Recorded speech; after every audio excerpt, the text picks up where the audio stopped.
show us.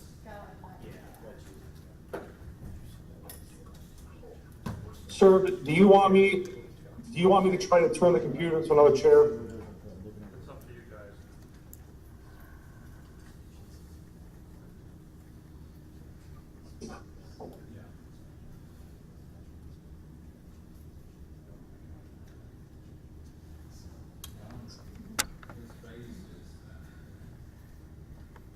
He doesn't have a light in front of him reflecting, the light is behind him. So I think it is what it is. I could try to turn my computer and take a different seating position, if that's gonna help the court. If you just give me a quick second, I'll get a little assistance in here, and I can just pivot, and I'll change the seating position if that helps the court. Well, the only thing they're concerned about is not being able to really see your face and make it out. Well- The only thing that's gonna assist that, I think, is more light on the subject. Judge, give me a quick second, and I'll see if I can fix this for you, sir. You got your second. Thank you. Okay, no problem, we're good.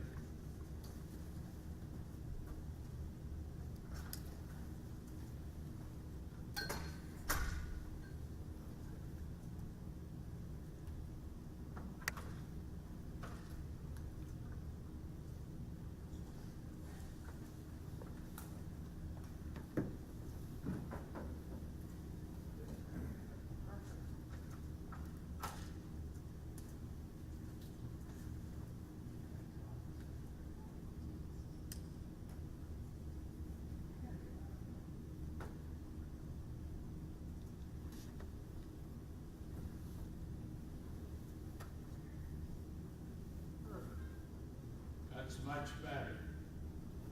Okay, Your Honor.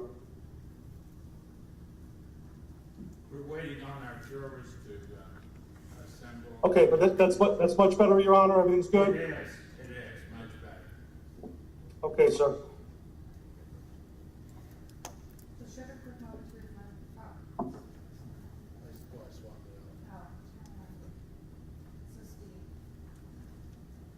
Marty, you moved. You moved. She had them on the left side. I had them. Oh, okay. It's going back to the normal.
get to the airport.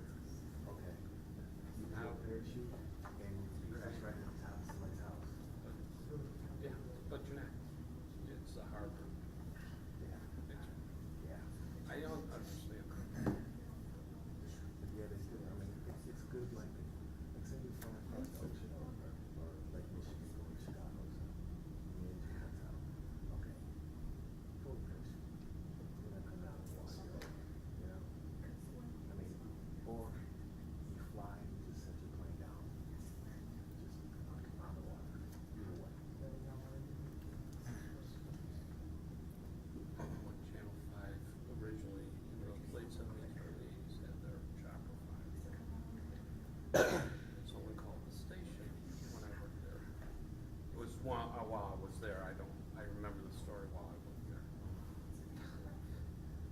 It was getting along the way there. Here comes back from Sea's Point. You know, our chopper was skimming. It was literally a couple feet off the water. And he got my fishing pole.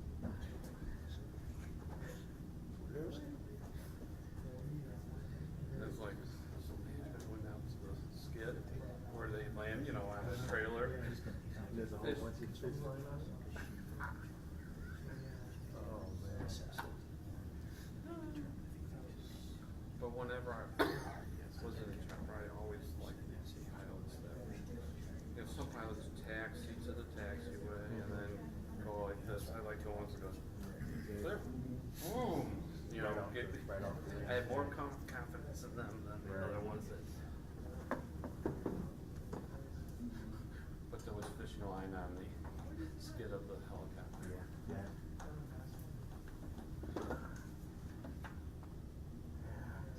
I never flew on our chopper. They never offered. I never cared to. I wasn't a chopper guy. I don't like roller coasters.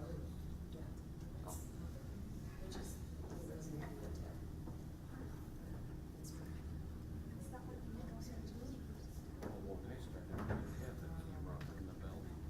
I took the side door off, you hung out there. Sometimes you stood out there because you're harnessed in, the camera's harnessed in. You get a steady shot off your shoulder. I think Mike's hung out the choppers before too. What's that? Haven't you hung out the side of a chopper? Oh, yeah. Basically statewide, there's no, easy way to.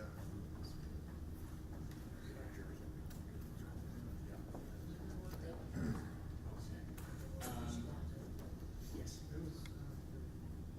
Is there a way, as far as where's the courtroom camera? It's on top. Okay, we need to adjust it to get the jury out of it. Because they're filming it and, Do we even need to see the courtroom camera on our side? We can just minimize that view. He can still see it, but we can't. just saying, I don't care if it shows the courtroom, you can put it on me if you want to, but take it off the, I think that would be the. put it on me if you want. Well, Oh, it's the webcam above the TV, Can I ask you Your a Honor. question? Beg Still? pardon? I think it's the webcam above the TV. Yeah, can you move it up top? But then You I'm, can't, I don't know, Judge. can you move it? Or is it hardwired to, is it anchored to the top of the set? I'm saying I don't want that blocked if we can move it. well, It's if we, good down. Does- if is we it do on it a like swivel? this, then he can still see, like, Yeah. he can still see us. Yeah. I understand that, then- counsel, you don't get what I'm saying, I want that up, is what I'm saying. Or I pointing want it towards up. him. Put it over here if you need to. Attorney's back on. She took it off. Thank you. But it's not designed. I mean, it won't stay, we'll have to shove something in there. And he also can't see us when we're on fire.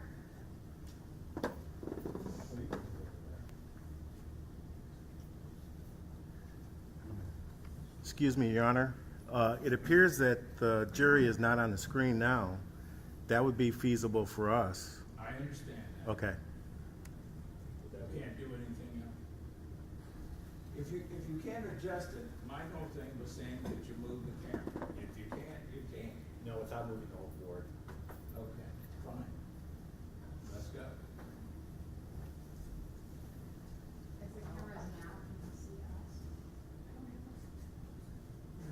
the camera is not recording. And I'm just wondering if he can see us as because we pivoted the camera. Yes, okay, that's all. I'm not the technical.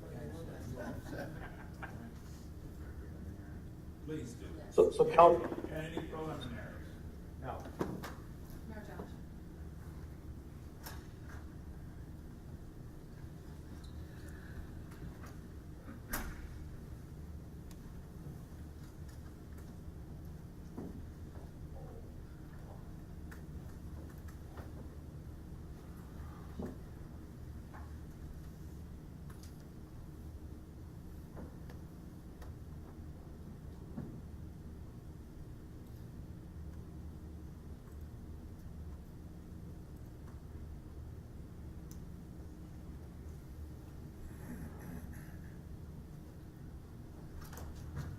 All right.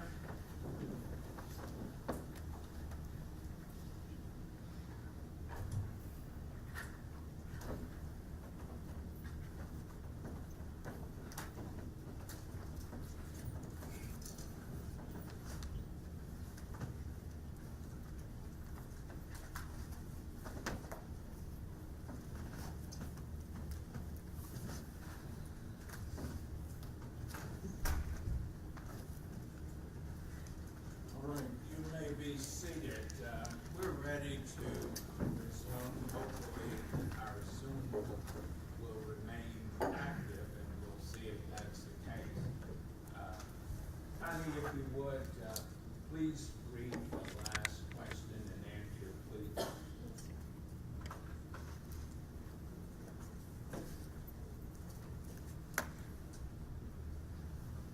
Section B, not responding to command, is taught to officers as an action against an officer, correct?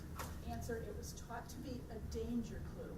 Your subsection 9, what are the responses of officers? Thank you. You may resume, counsel. Okay, thank you, Mr. Rump. Moving on from section 8 to section 9. We have, based on your training manual here, the responses of officers. Can you talk to us about what those are and how officers are trained related to this manual? so the responses to of the officer, based on the previous said, is that you have officer presence in itself, which is their uniform, their badge, their uniform presence. And when that is failing or not working, you provide verbal and physical commands.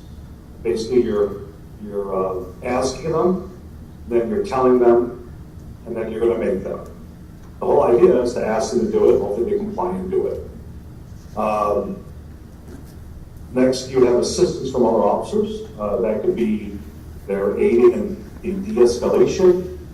They may be trying to help, maybe build a better rapport. Maybe the driver is mad at the officer to pull them over, and the backup officer is trying to facilitate broker cooperativeness from the driver.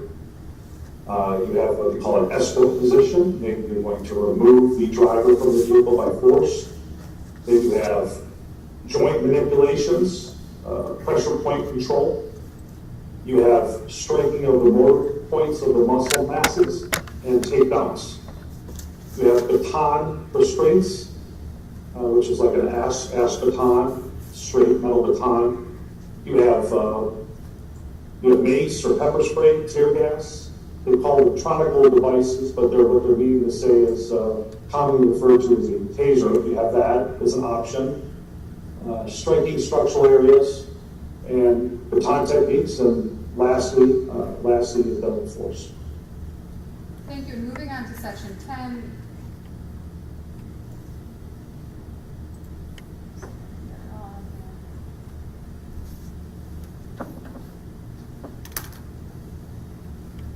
Do you see a subject line? Officer responses are not presented in any specific order. Can you talk about how you train officers in traffic stops to determine what force to apply or what force is appropriate out of that list? Well, I'm sorry, could you repeat the question? I was again? saying, out of the list, I was adding, out of the list of the types of force you just talked about, how do you train officers to decide which type of force to use in any given situation? During the class, we have scenario-based training. We put them in different scenarios in a police vehicle that we have for a training vehicle. We give them different scenarios that they must react to, respond to. And then based on the way they respond during the training, we may say, hey, that was a good level of force, or you should have done more, or you didn't do enough. But we do give them stress scenarios in the academy during this training.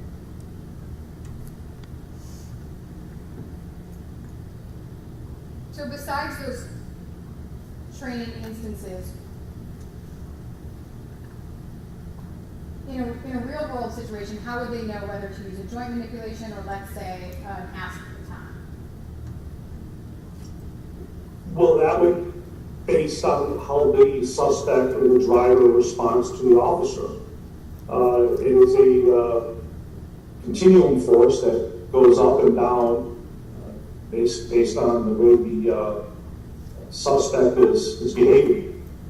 So if you've told the suspect, hey, I want you to step out of the vehicle, and they're refusing to comply, ideally you're going to tell them you're going to remove them. I'm going to remove you by force if you don't step out. And by then, with the goal of an escort position, you try to remove them by force from the vehicle. If he or she starts fighting back, maybe the officer is going to deploy their pepper spray or their taser. It just depends on how the suspect is responding. Do officers have to start at the bottom and move up the list? Or start at the top and move down the list, I guess, in those cases? No, they can accelerate. They can accelerate very quickly, but they can also decelerate. So if you have a pain compliance technique and the subject says, hey, I'm done, then they put their hands behind their back, the handcuffs are put on, and at that point, you have the subject in custody, and you can start slowing everything down. But when you have active resistance and active non-compliance, you may have to go from a wrist lock or an attempted armbar technique to you're deploying the taser or you're deploying the pepper spray to try to get more compliance. And based on your training regimen, what is pain compliance?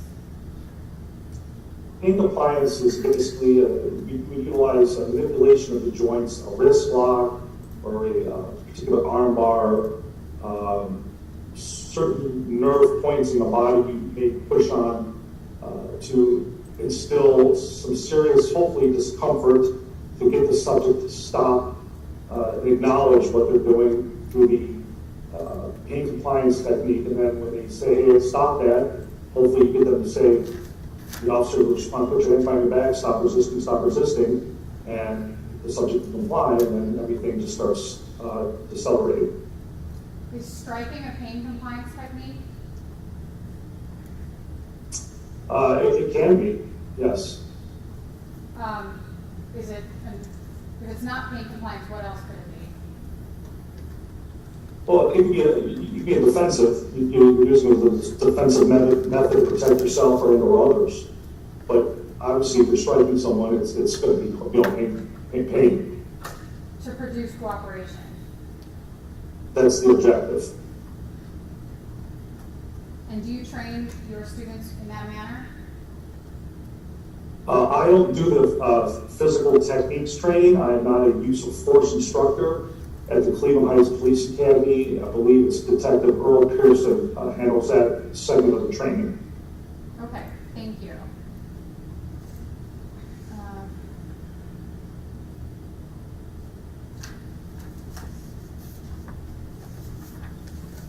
I'm going to skip ahead a little bit to page 24.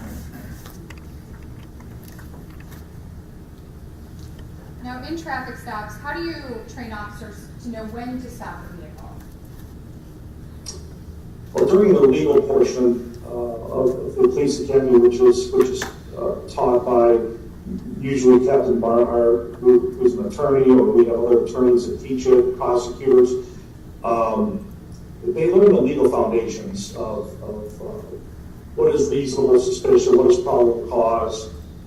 We talk about that obviously in traffic stops, because you have to have those two legal foundations to stop a vehicle lawfully. Officers just can't randomly drive around and decide to stop people without articulation and without reasonable suspicion or probable cause.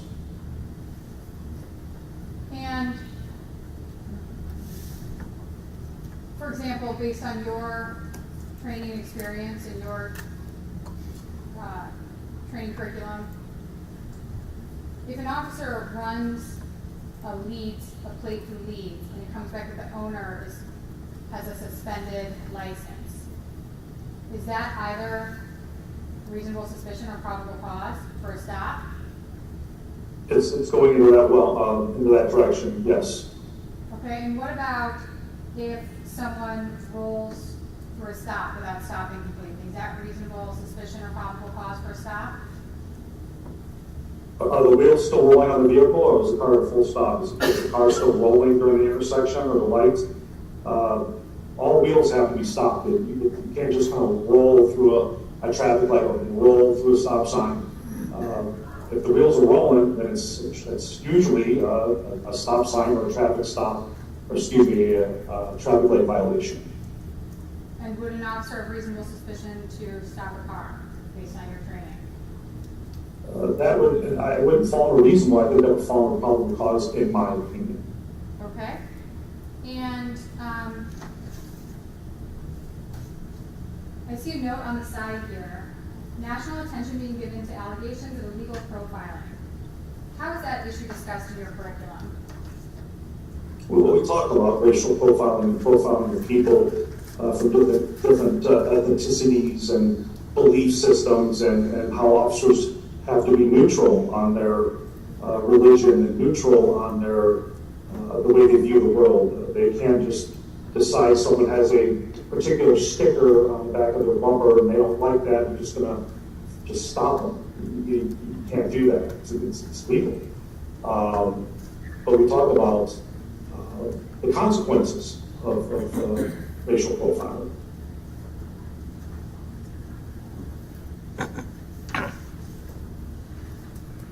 And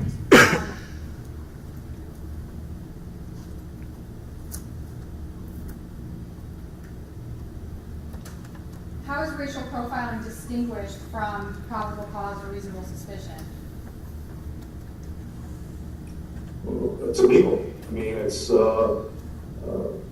unethical. It's illegal. There's no grounds to stop a car based on someone's race or gender or belief system. Okay, thank you. I'm going to move next to page, well, at the bottom of this, section 4, authority to request all occupants to exit the vehicle. Yes, How do we you discuss treat your officers related to that? this case law in depth, because it's the foundations of some of the officers' legal foundations to remove people. When I see the case law up here, Pennsylvania v. Mins, basically it gives the authority to the officer to request the driver of a legally stopped vehicle to exit for officer safety, exit the vehicle. And is this standard well known to officers? Objection. Sustained. Is this standard taught to every single one of your students? Not only the students in the Cleveland Heights Police Academy, but any law enforcement officer in the state of Ohio that goes through police academy training, this is taught. But these case law right here, Maryland v. Wilson, Pennsylvania v. Mins, that is taught to every law enforcement officer in the state of Ohio in the police academy training. I see in section C, can you explain what that means? What it says and what it means? It says basically it's irrelevant if the officer has a reasonable suspicion or any reason to believe that there is a criminal activity or or the occupants are armed and dangerous. So they're going into what can the officer reasonably articulate why he wants the passengers out of the car. It's Okay. irrelevant. I mean, if the officer sees things, he can order them out of the car. And mere hunch is okay as this is a precautionary measure. What is taught to officers with regard to that note?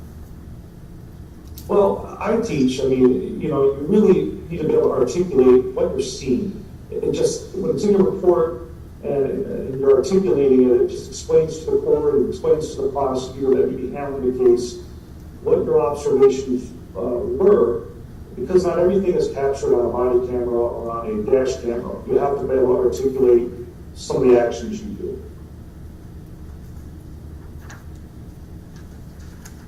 Okay, and I'm going to move ahead a little bit to page 42.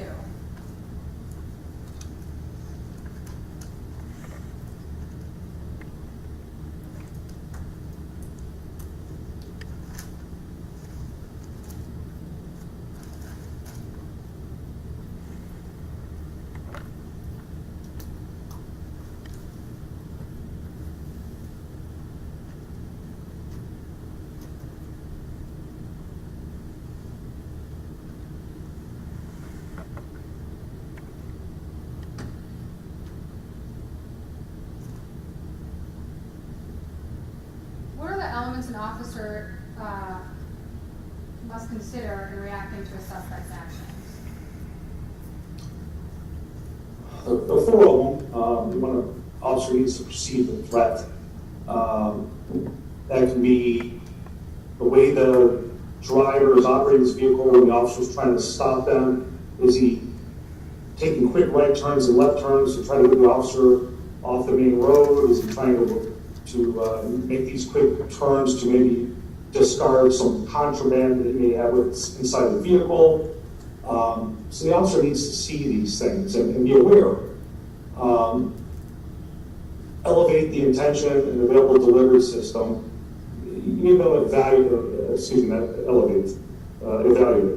the intention.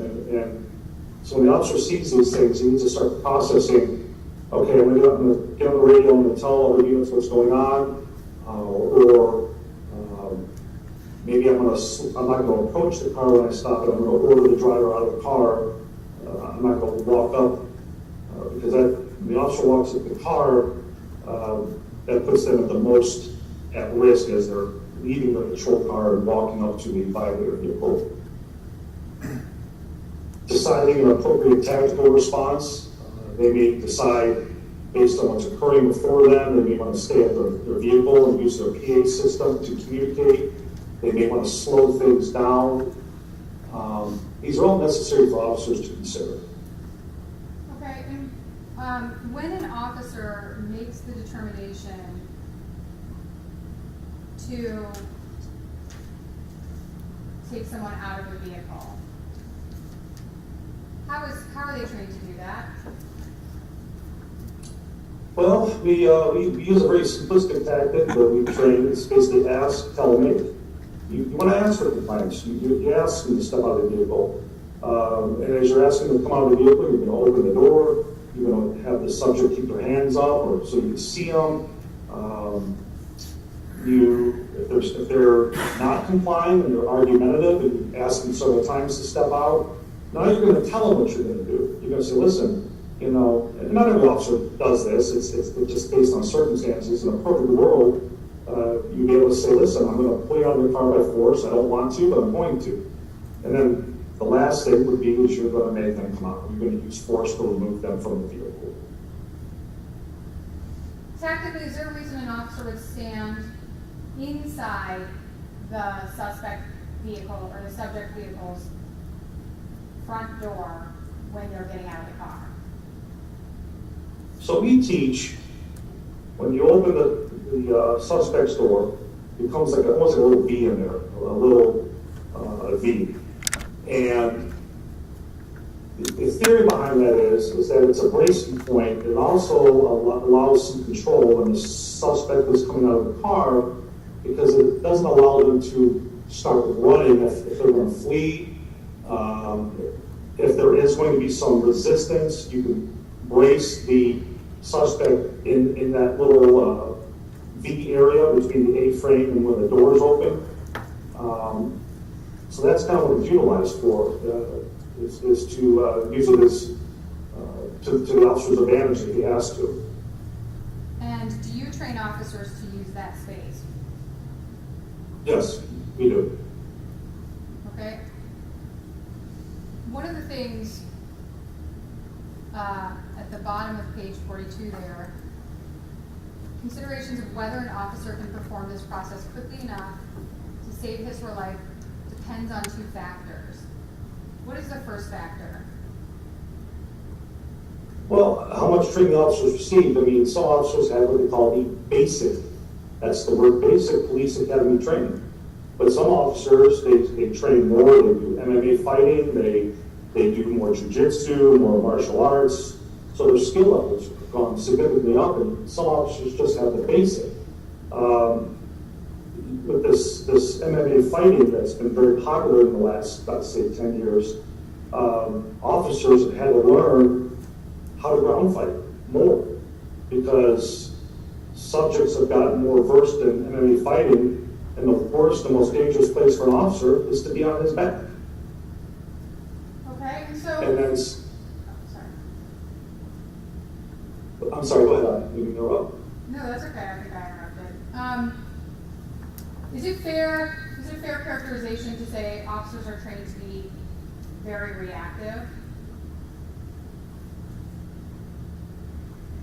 Well, we teach officers right at the start, these hands are the most dangerous things. This is what the officers always have to keep their eyes on, excuse me. They gotta control these, they gotta look at these.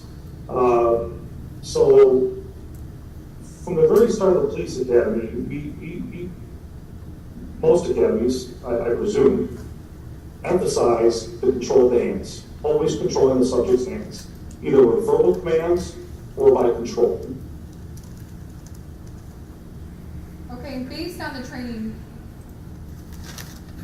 you offer officers, do you reasonably expect them to be reactive, to react quickly to the situation in front of them? Well, we want to train them to be reactive, but that's, in a perfect world, depending on the scenario or situation they're in, things can happen in a split second that changes everything. And but yes, in a perfect training environment, in a perfect world, we love the officers to be reactive, but it doesn't always happen. Some officers are actually have slower reaction and have gotten seriously hurt and or even killed because they failed to react to the threat. So yes, we would like them to react very quickly, either with verbal commands and or by force, and lastly, deadly force if it's necessary. You said something a little earlier about sometimes they have to be able to articulate what they're seeing because not everything is caught on video. What do you mean by that? Well, body cameras are great, but they have their limitations. When use of force starts and there's a wrestling match, a lot of times the body camera gets knocked off the officer. And basically all you have is audio. Or all you have is the noise of the suspect's clothing, the officer's clothing, just making these abrasion noises back and forth. So that may not be captured on the fighting that's actually going on may not be captured. So the officer has to be able to articulate what occurred in those moments. A lot of departments, are trying to have both dash cameras and body cameras, but some departments can't afford all the structure that's associated with that. And in a department that doesn't provide body cameras, in what way can an officer's perceptions differ from what's viewed on a dash camera or cell phone camera? Well, the officer is up close and he's in the fight, and what he's feeling, for example, the officer may feel the subject tense, all muscle tension, and they're not releasing themselves to be handcuffed. The dash camera doesn't show that. The body camera will never show that. It's the officer's testimony that can say when I had my hands on this subject's arms and I was trying to handcuff them, they were locking their arms under their stomach, they were pushing off the ground, they were tightening themselves up. The body camera will never show that. Okay. And do you have there in front of you, and I can share the screen, the Defense Exhibit 23, the slides that you use in your training? I can pull them out.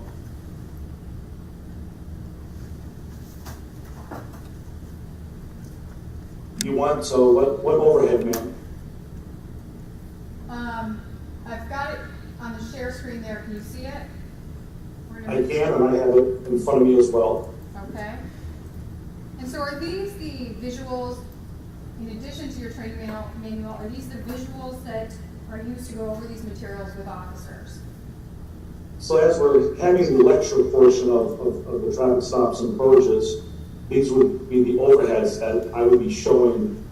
I can only speak for the Cleveland Heights Police Academy, but this is what we show. Okay. And this is all approved by the State of Ohio's Appellate Commission. This is approved by them. Okay. And I'm going to go to...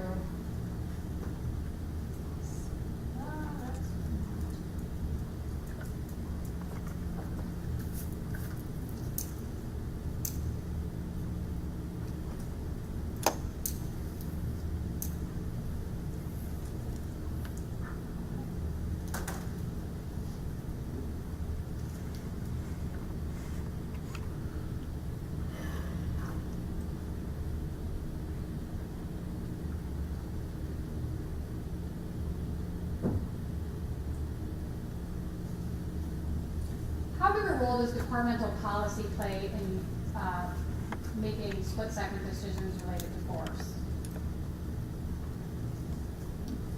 Well, some departments approve certain type of defensive weapons. Not every department has tasers, and as much as the public believes they do, a lot of departments don't. Some departments have gotten rid of pepper spray and lieu of tasers.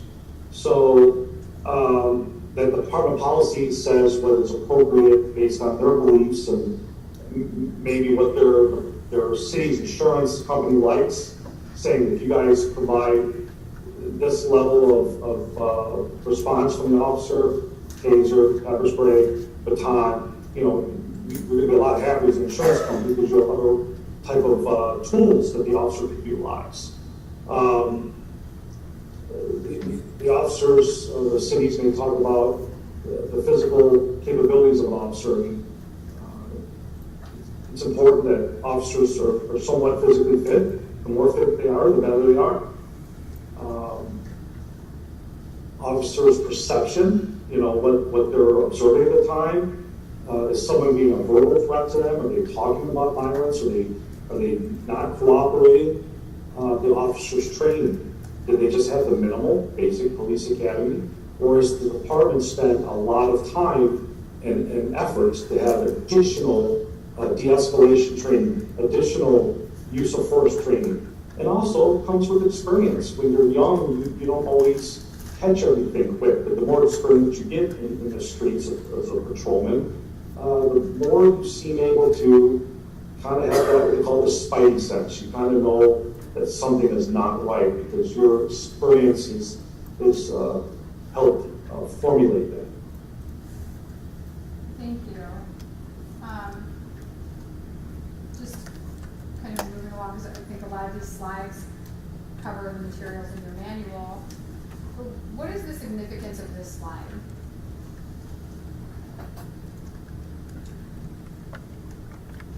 And once again, it's just kind of the beginning of the traffic stop, the beginning, the middle, the end. This is just basically reinforcing that the traffic stop begins when an officer observes a violation and obtains other information develops in the probable cause. So other information can be like a shoplifting suspect fleeing a mall, and they're fleeing in a white sedan that's got tinted out windows. That is, an officer is to come across that vehicle, he may turn on it, and he can articulate, hey, it was in the same vicinity of the mall, the car was white, it had tinted out windows, when I pulled the driver over, It was either the person they wanted, or it's just somebody that was just in the area with a similar light car. But the probable cause may have been there based on the officer's articulation of information he had, observations he saw, and actions he or she had taken. So the moment an officer runs a lead or observes a violation, that triggers the lawful stop. Is that my understanding? But that was my understanding as well. Okay, thank you. Looking over these, I think a lot of them are duplicative. 1 second. Judge, may I have 1 moment? You may.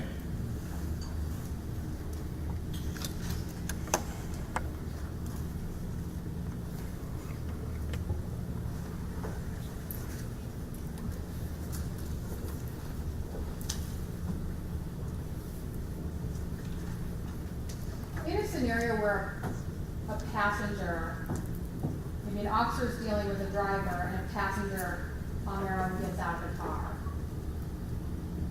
how are officers trained with respect to that scenario? Well, we run those scenarios. We run a couple scenarios similar to that, where simulating the officer arresting the driver, the passenger comes out upset and starts challenging the arrest. We've all done scenarios where we do our training in Freedom Heights.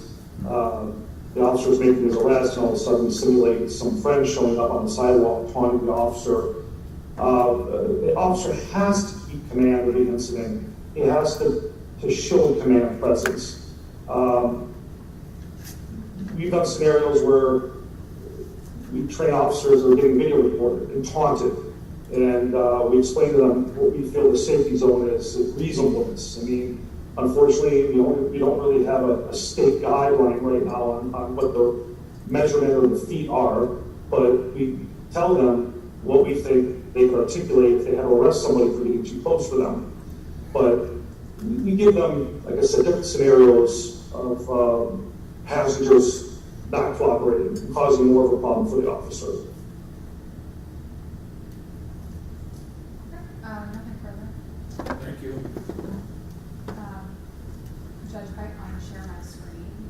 You could leave it up for a moment and Okay. see if he needs it, and then Okay. we'll go from there. Okay. Assuming there's nothing else on there other than what's being shown. No, there's nothing else up from there. My concern was if I wanted to share it. Fine. Questions? No questions, Your Honor. Questions by the jury?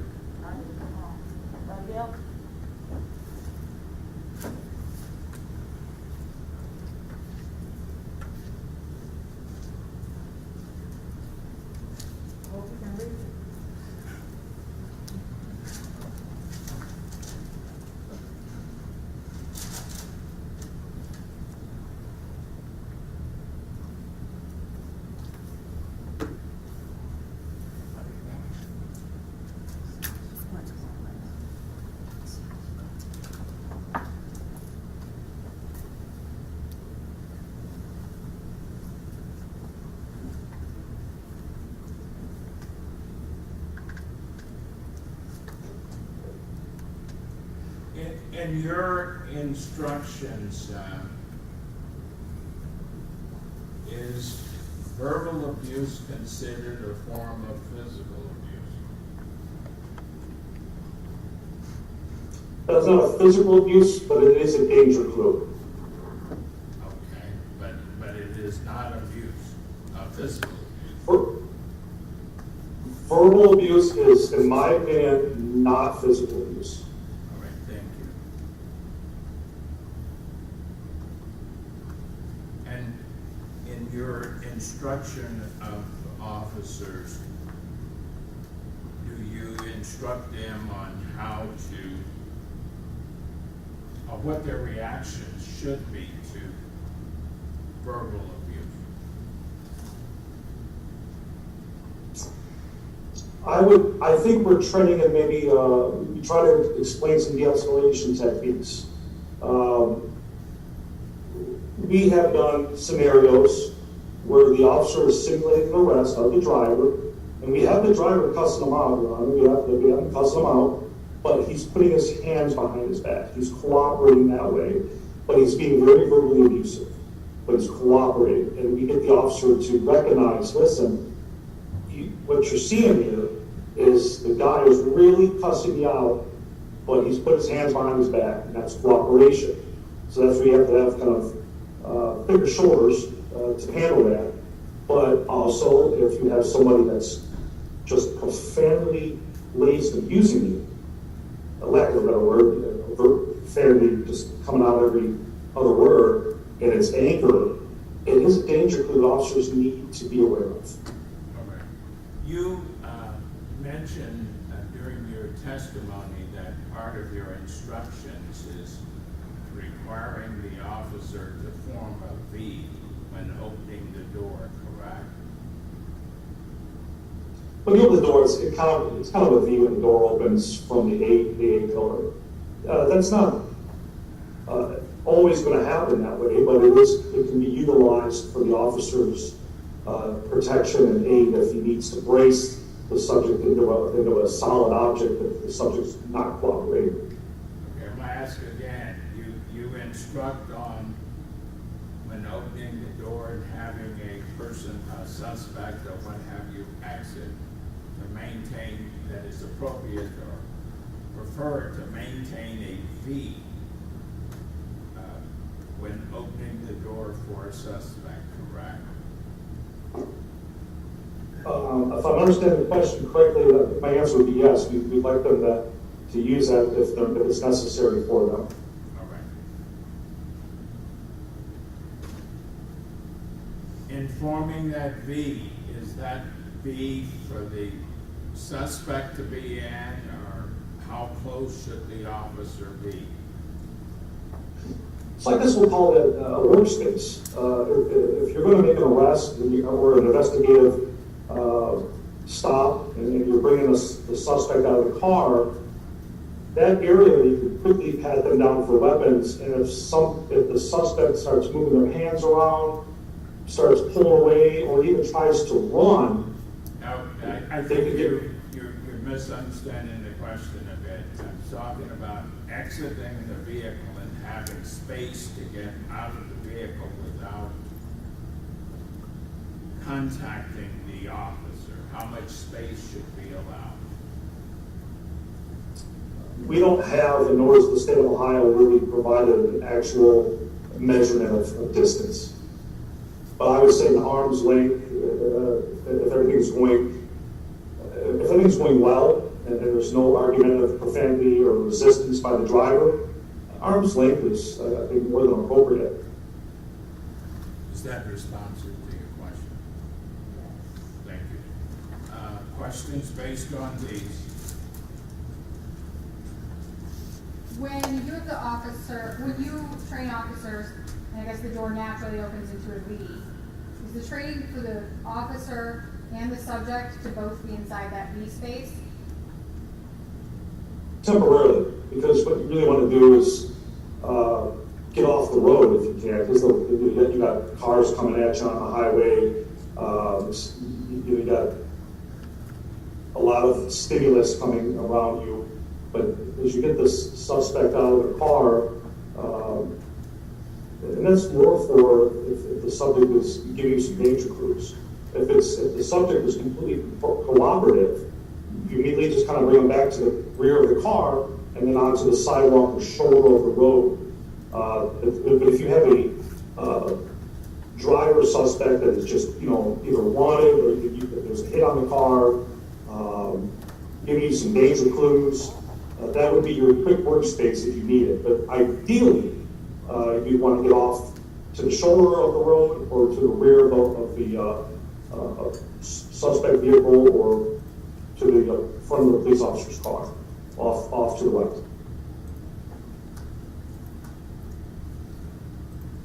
Does the open door have a function of sort of containing the interaction from road traffic?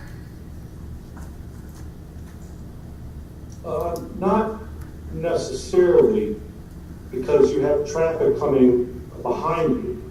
So when I talked about before about the police officer's vehicle being offset to the suspect vehicle, that's the barrier of protection. That door would more be utilized as a workspace area until it's no longer necessary. And it should be briefly. You shouldn't be hanging out in that area very long. And is that area the area you would train an officer to utilize if they were making an arrest? That's not true. You can make an arrest very quickly. Bring the subject out of the car. For example, let's just say the car has a stolen license plate on it, or the car is entered Sorry, real stolen. quick, I think maybe you misheard my question. Is that V space the area you would use that the officer and subject would be in if the officer was making an arrest? Yes. More than likely, yes. Thank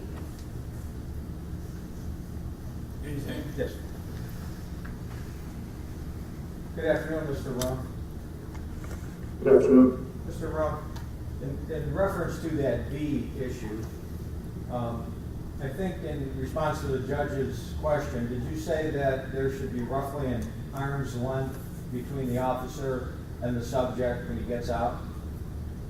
If things are going well, there's no need to crowd the driver. If everything is compliant, cooperative, this is my opinion.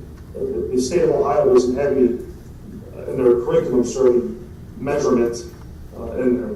But just from my experience and other officers that I've talked to, if everything is going smooth, then arm's length is more than appropriate. Okay, so in connection with that, as you indicated, if you're going to place the subject under arrest in that B, it would make sense, wouldn't it, to give the subject enough room to get out and turn around?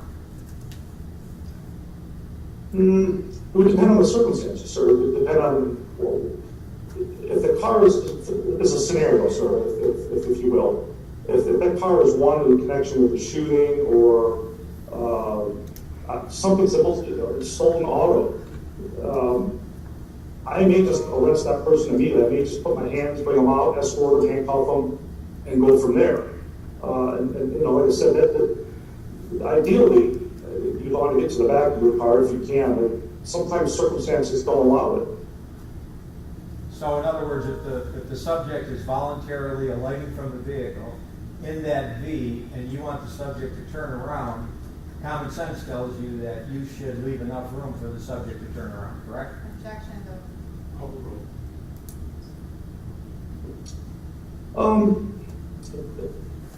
If the subject's compliant, I may start kind of controlling the spin of the hand. If I'm going to put someone into a handcuff position, I may start pivoting them around, so I start, you know, handcuffing them.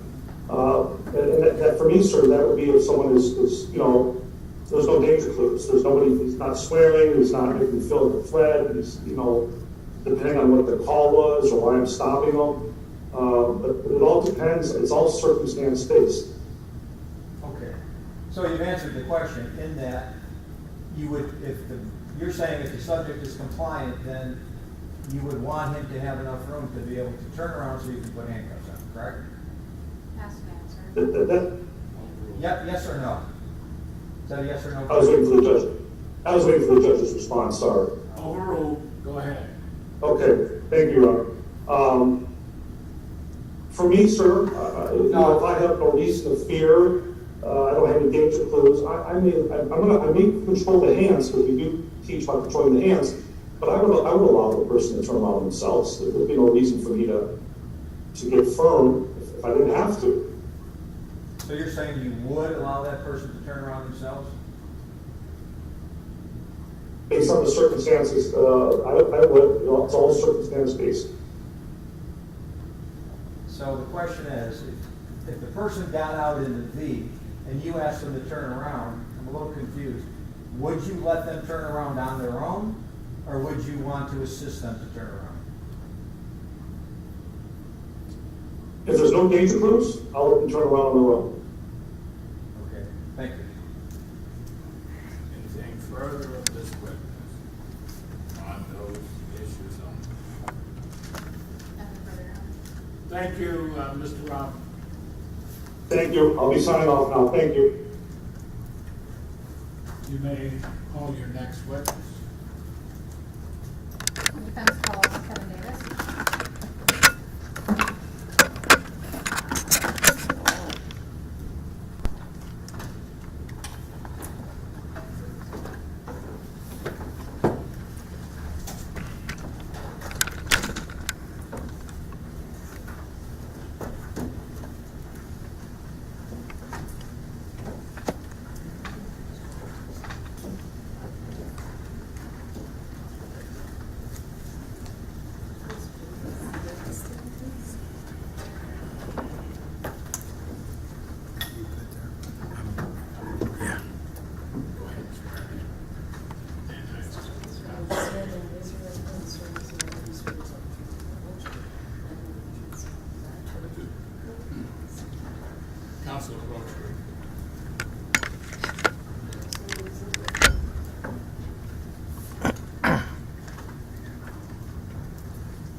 what they have found was not good rechargeable batteries, 9 volts or AA. I use it. I bought Energizer. Is that what you You have something with you. If you would, please state your name for the record. Sergeant Robert Davis, D-A-V-I-S. And your position, sir? I'm a retired law enforcement officer, currently working as a law enforcement trainer, consultant, and expert witness. You brought a photo with you as what's contained there. I'm sorry, a photo? I have a folio, yes. Yes, Your Honor. I have my written report. You may proceed. Good morning, or good afternoon, Mr. Davis, how are you? I'm well, Counselor, thank you. Can you talk to me first about your experience as a law enforcement officer? From 1982 until 1990, I was a deputy sheriff with the Summit County Sheriff's Department. In 1990, I was hired by the Akron Police Department, and I worked at the Akron Police Department a variety of assignments until April of last year when I retired. Okay, and what is your education and experience as a police trainer? I originally went through, my background was elementary education. My family are teachers. And when I hired in the police department, I had an interest in the training of police officers. So I paid my own way and went through what they call instructional skills training to learn how to be certified as an instructor in the state of Ohio. And then that was around 1982. And since then, I've continued to keep up on my professional training throughout the years, mostly self-funded. Did you receive the Attorney General's Distinguished Training Award in 2018? I did. And did you receive the Summit County Prosecutor Top Cop Award? Yes, I did. And in 2019, did you receive the National Law Enforcement Hall of Fame Trainer of the Year Award? Yes, I was inducted into the National Law Enforcement Officer Hall of Fame. Mr. Davis, are you certified in Force Science Institute Force Analysis? I am, yes. And are you certified by the Federal Law Enforcement Training Center? Yes, I've gone to FLETC, as it's known, for both non-deadly use of force instructor program and multiple firearms instructor programs as well. Are you a certified instructor for OPATA, or the Ohio Police Officers Training Academy? I think I still have old certification OPATA. I haven't been teaching in basic academies in a few years, but I was a certified instructor, and furthermore, I worked for OPATA, which is the Ohio Peace Officers Training Academy in Richfield, Ohio, for a number of years as what they call an adjunct instructor, which means that I came in and taught courses for them. Are you a member of ILETA? Yes. What is that? That's the International Law Enforcement Educators and Trainers Association. Mr. Davis, you trained for the Department of Homeland Security in use of force? I originally went through training for the Department of Homeland Security and was certified as an instructor. I think what you might mean is after 9/11, I was one of a cadre of instructors that taught Delta Airlines and violent passenger management. Sorry, but I might have mixed that up. And do you write articles in national publications about use of force in policing? I do. Unfortunately, most of the magazines have gone out of business over the years. People don't read that much anymore, unfortunately. But I did, and I wrote online articles as well for Police One, Law Officer, Officer.com, a variety of other online portals and periodicals. Have you authored any books on this subject? Yes, I've written a book called The Use of Force Investigations, a Manual for Law Enforcement. And Citizen's Guide to Armed Defense? That's correct. That's more in the private citizens' use of firearms in self-defense.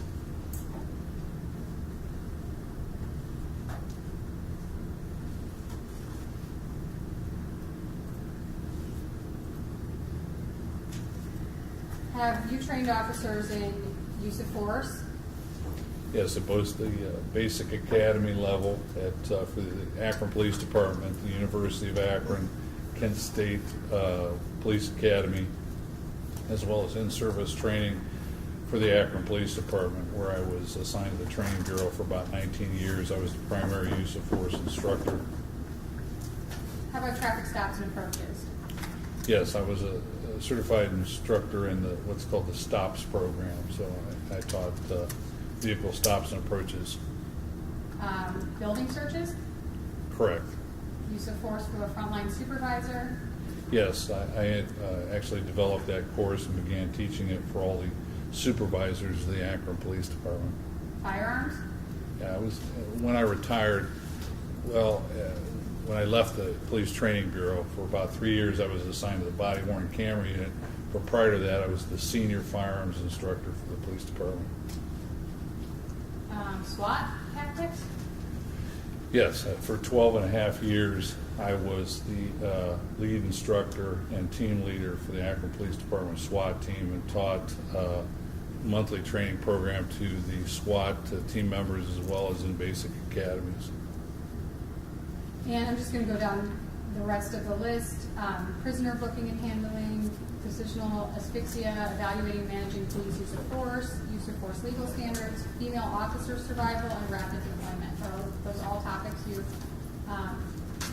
been certified to teach in and have experience teaching in? Yeah, I've either taught in-house for the Akron Police Department or in courses for the Ohio Police Officers Training Academy.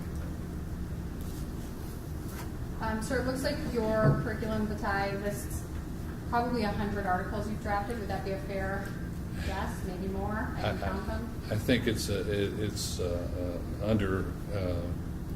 It actually is more than 100, but it's hard to keep track, Counsel.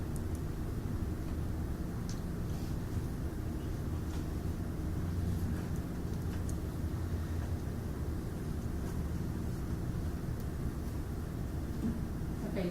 And it looks like, have you been certified as an expert witness in use of force and use of force investigations?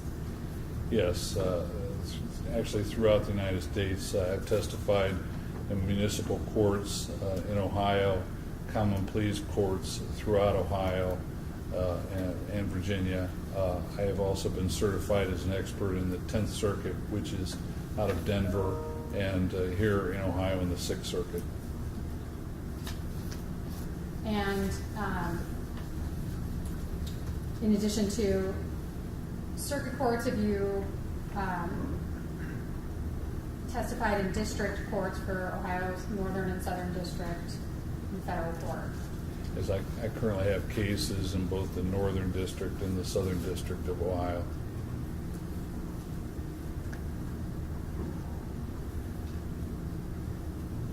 Judge would move to have him recognized as an expert. Any objection? No objection. The court will recognize Mr. Davis's ability to opine in this case. You may proceed. Thank you. Mr. Davis, if you could just describe what a use of force expert or analyst does. What is your role? Well, it's multifaceted. Use of force expert comes in much like a forensic examiner after the evidence has been obtained by the local police department, after the investigation has been done, hopefully an investigation has been done by local PD. And we go over the materials that were supplied. I'd love to say that we always get everything on every case, but that's simply not true. It tends to trickle in, and oftentimes we miss pieces of paperwork, et cetera, that are not provided to us. But we examine the paperwork. In almost all cases nowadays, there's some element of digital video evidence, so we review that. what I do with that type of evidence is introduce it into several different video analysis tools that I have and take a closer look at the video, break it down, excuse me, frame by frame if necessary, and then go over witness testimony, any evidence that we have or provided in discovery. And in your experience as an expert, have you provided your expert opinion on use of force to prosecutors? Yes, I currently have cases in Ohio in which I'm working with the prosecutor's office. Usually these are high-level cases, for instance, murder cases. I'm working in both Portage County. I've worked in Summit County before, and different counties in Ohio. And also defense, have you provided expert review services for defense as well as prosecution? Yes, for law enforcement officers as well as private citizens. Now, in rendering an opinion, is your opinion always consistent with what the party wants it to be? No, that's not part of the deal. What happens is an attorney usually reaches out representing the defendant or a prosecutor reaches out and asks me to consider the case, and if I'm interested, they then provide me materials of the case, and I give original verbal assessment or verbal opinion, and oftentimes that's not in keeping with their wishes to further retain me, and I don't accept the case, or they don't go forward with retaining me. Okay, so someone can't just hire you to get you to say what we want you to say, right? No. In fact, your credibility is built on the fact that your opinion is what it is without regard for how it affects the parties. Correct. I look at the facts of the case and make a determination or offer an opinion based on the facts of the case as applied to the law. And at some point were you asked to review the use of force in this case? Yes, originally, excuse me, I was retained by the FOP in Euclid it was part of an internal discipline case. That was my original contact with this case. Subsequent to that, when there were criminal charges that were made, then I was retained by the Ohio Labor Council to work with you in defense of Officer Amiott. Would it be correct if I said that Euclid Officer David Trend initially contacted you? I think that's correct. That's the FOP president, if I'm not mistaken. Okay, and in reviewing this use of force matter for the Euclid Department, what materials did you review? Well, originally it was of course, the videotapes. There were several different videotapes that were offered or submitted, and then as the case transitioned from an internal discipline case and went into a criminal case, more interviews were done. For instance, a videotaped interview from the Cobb County Sheriff's Department of both. There was a audio tape of Officer Amiott and a videotape of Mr. Hubbard made. There were other paperwork that was provided, including paperwork from the disciplinary hearing and disciplinary process. Okay, so as you sit here now, do you believe you've reviewed all of the substantive relevant materials related to this use of force? As far as I know, yes. Once again, I can never guarantee that I've seen everything or everything was offered, but everything that was given to me, I reviewed. Okay, and you referenced a disciplinary hearing. Officer Amiott wasn't disciplined for use of force, was he? Objection. Sustained.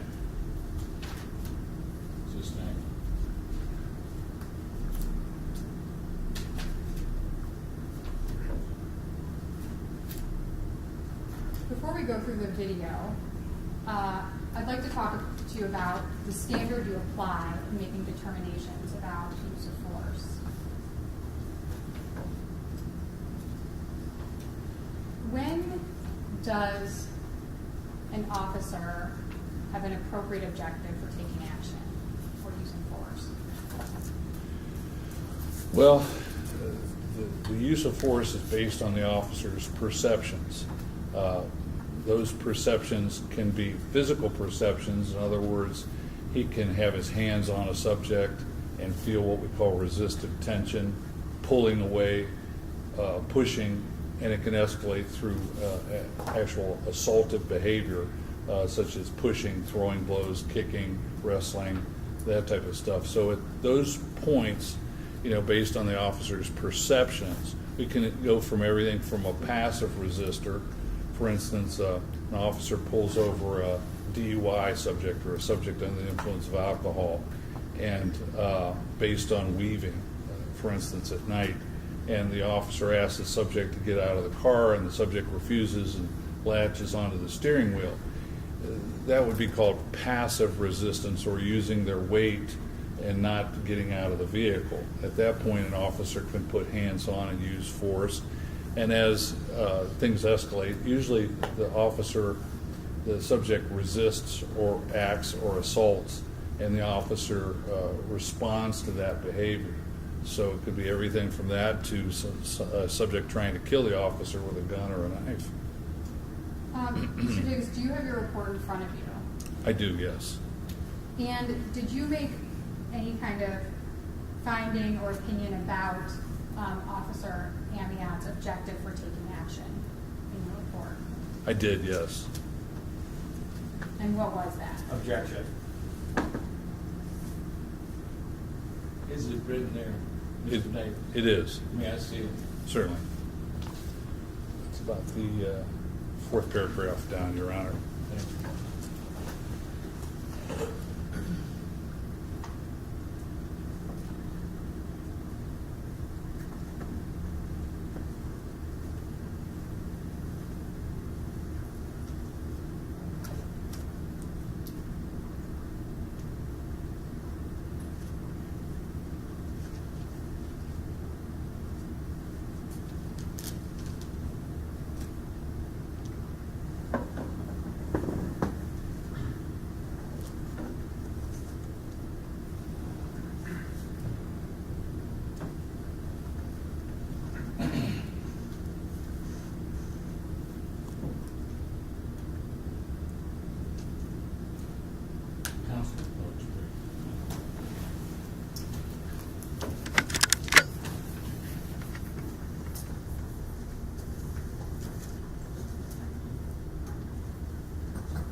proceed. Do you have your report back there, Mr. Davis? I do. Great. What,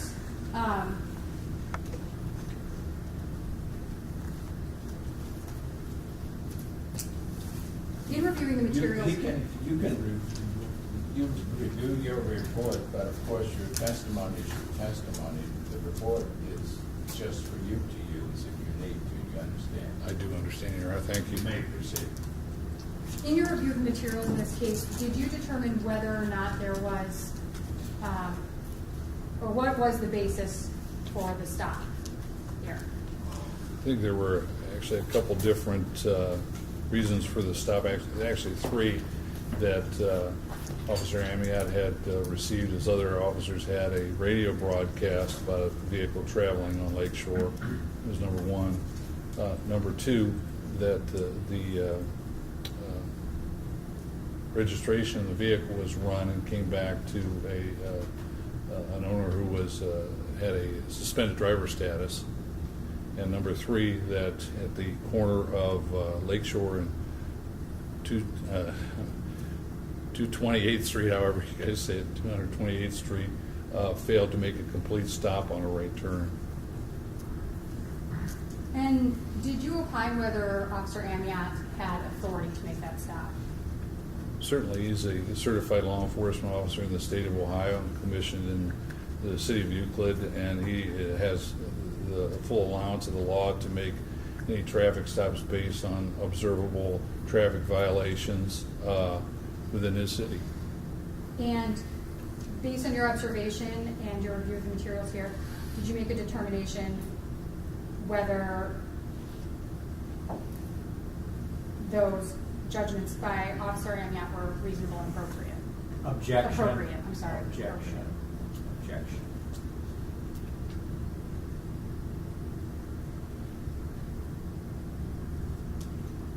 Can we approach?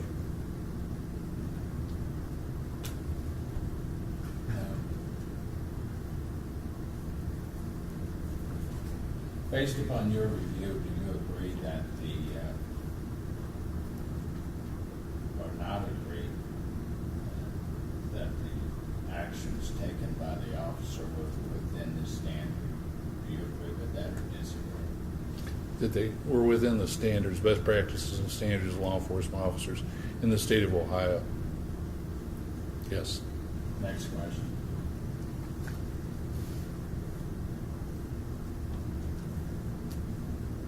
What, in your review of the materials in this case, did this begin as a routine traffic stop? Law enforcement officers, and especially trainers, don't use the term routine traffic stop because we never know when a traffic stop is made who the driver is.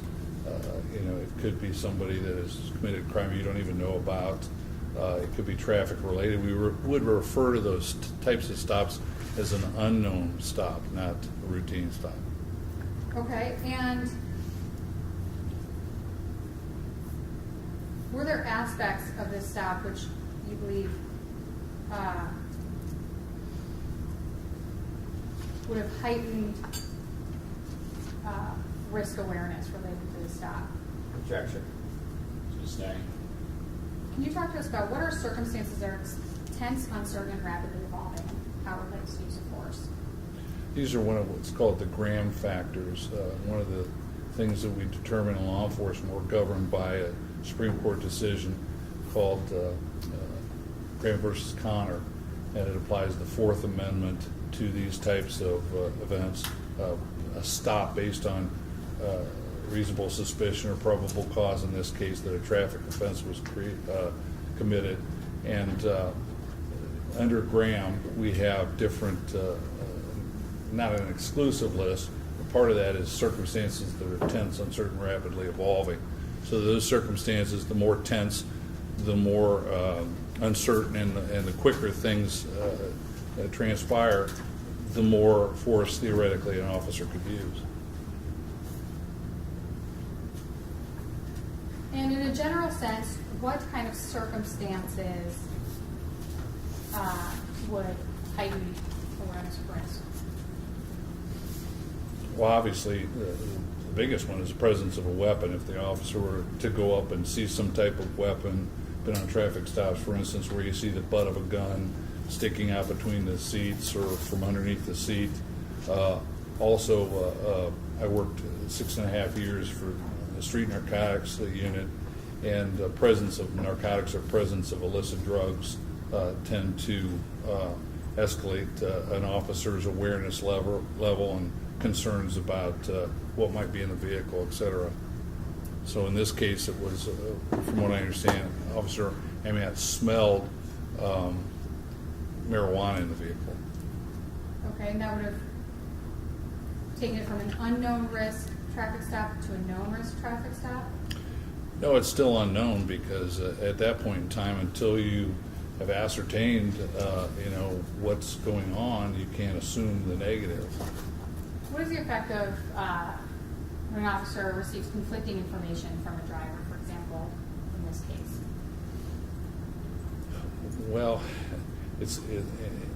oftentimes when you're stopping violators, people are nervous, of course, and you have that aspect of it, but you also have, unfortunately, a lot of drivers that do not have valid driver status. That's a concern. Of course, once you smell marijuana, that it may be some type of user, which is a simple, may not even rise to the level of a summons, up through a trafficker, somebody that's trafficking marijuana. So you simply don't know. Okay, you want to keep the video on? Yep. Maybe we can stop, Judge. You may.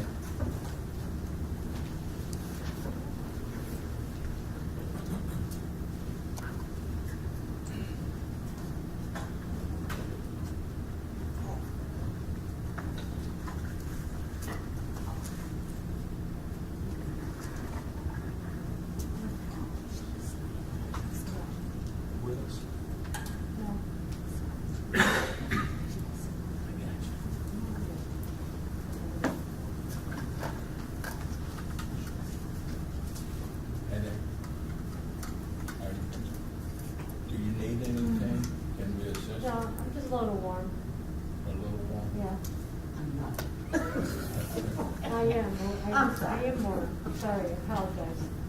Okay. You may proceed.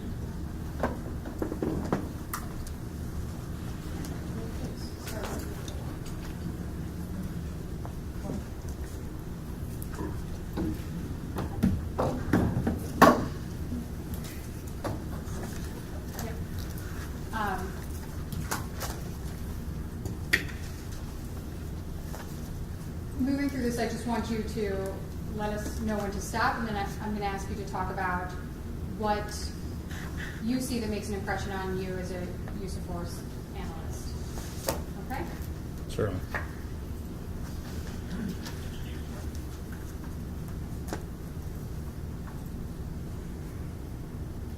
Technical difficulties, maybe?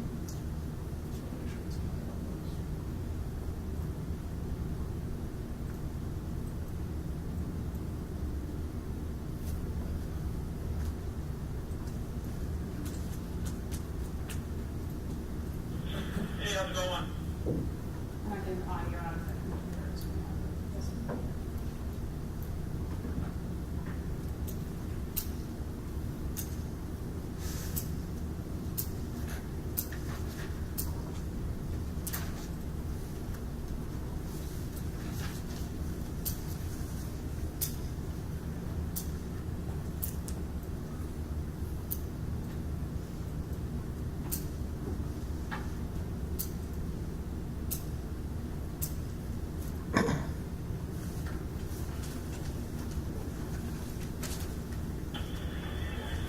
Good. Hey, the register owner says okay. We're having some audio problems again. Judge? Why don't we take our afternoon recess? I'm sorry. We'll take till 3:15. Remember the admonition, we're just storing information. All rise.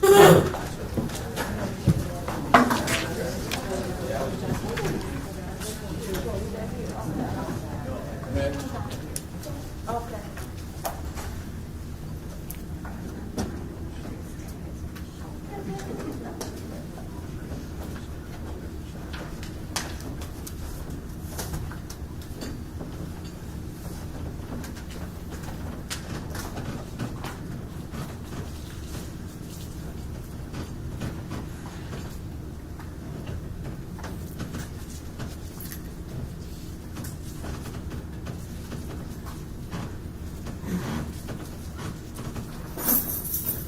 You may step down, sir. You know you've gone through it before. You're a testifying witness, so remember that. The reason I called Mitch up and I wanted him to check that juror, she appeared to be asleep to me. So we're checking to make sure she's okay. We will inquire of the other juror later. You all can do whatever you want to do. A couple of questions for the attorneys.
All rise.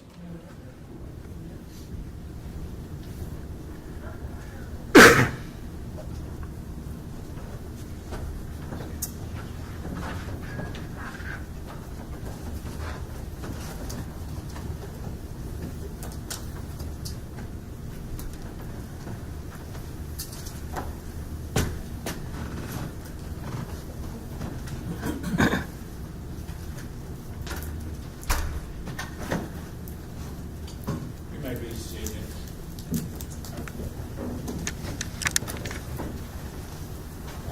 You want to tilt that around so viewers can see and you can see? You may proceed, counsel. Thank you, Judge.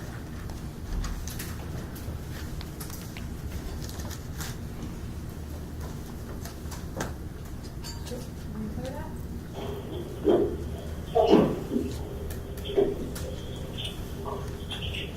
Hey, how's it going? Good. Hey, Richard Hubbard says you suspend a license, and then make sure you stop behind the stop bar if you're driving. You got a seatbelt on too. Got you. Keep your arms tight. Yeah. Did you find your name or what? Did you your name? Okay, you got a warrant? Okay, can you cut it off before we're talking? I'm just gonna get a piece. Counselor, if you could. Pause it, yeah.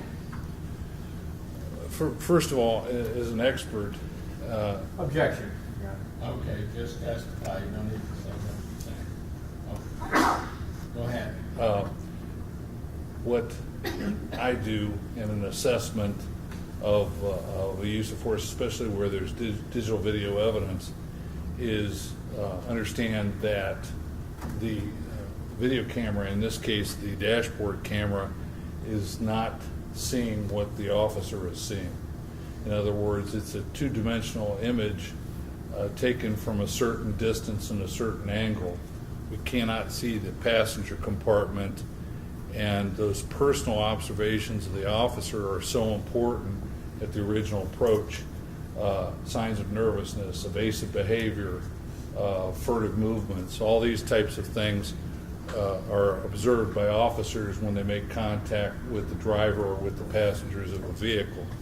So in this case, the video is not the representation, an accurate representation of what the officer is seeing at this time. Okay, thank you. Well, this does it, and be the car keys. That's it. Well, that's it. You stop right away, stop off. Stop off. Just look right here. Okay. You don't have your ID on you? You got a warrant? Why are you so upset? Okay, if you can pause it. What's going on here? Well, I'm sorry, what's going on here that's relevant to your consideration in analyzing this case? licensed drivers in the state of Ohio are required to carry their driver's license on their person. Objection. That is no OL or no operator's license on person is an arrestable offense in the state of Ohio.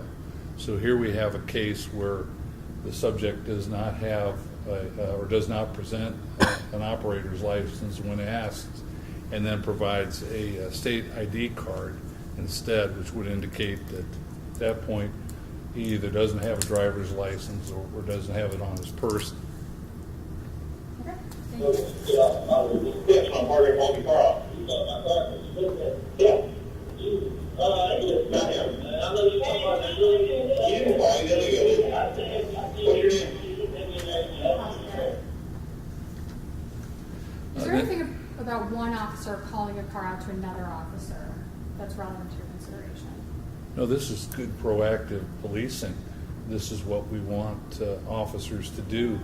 We get guns and we get narcotics. We arrest people with warrants on standard traffic stops, and this is part of proactive policing. Okay. Was there anything else about this? No, the officer had asked for the car keys, and these types of situations where you're uncertain or an officer is uncertain about the circumstances, getting the car turned off and the keys separated are sound tactics. Richard Hubbard. What's your last name, Richard? How do you spell it?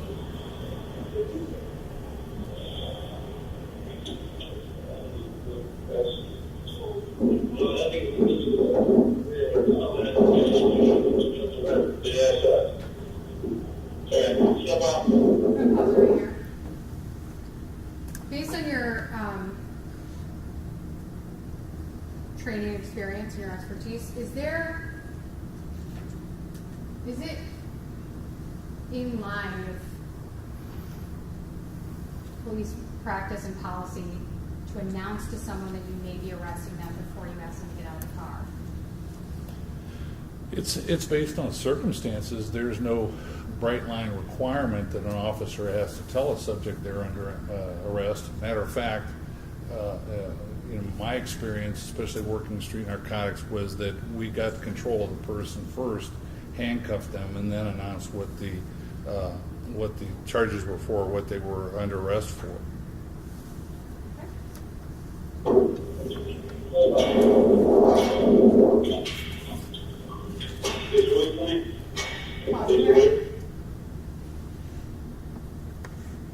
Before I ask you a more general question, what is your understanding of the police practice of keeping someone inside the vehicle door? This is used by a lot of officers. Personally, I never cared for it because the problems with it are that you have an unchecked area that's in close proximity to the driver that may have weapons in it, etc. So I never liked doing it, but it's done a lot on the street nowadays. I don't think it's taught in academies. You say a cuffing in the V. In other words, to get the subject so that they can, their mobility is reduced, so they can't readily run away from you, which is probably the biggest concern on most traffic stops of this nature. So though not your preference, the purpose of this technique is to keep the person contained. Yes, and there's some good officers that use this technique, and their primary reasoning, from what I understand, is to reduce the mobility of the driver. Please go back like 2 seconds and play that. So, like, this purpose. I just asked him to go back a couple seconds as Mr. Hubbard steps out of the car so we can replay it slowly. Yes, we can move it so it's very loud.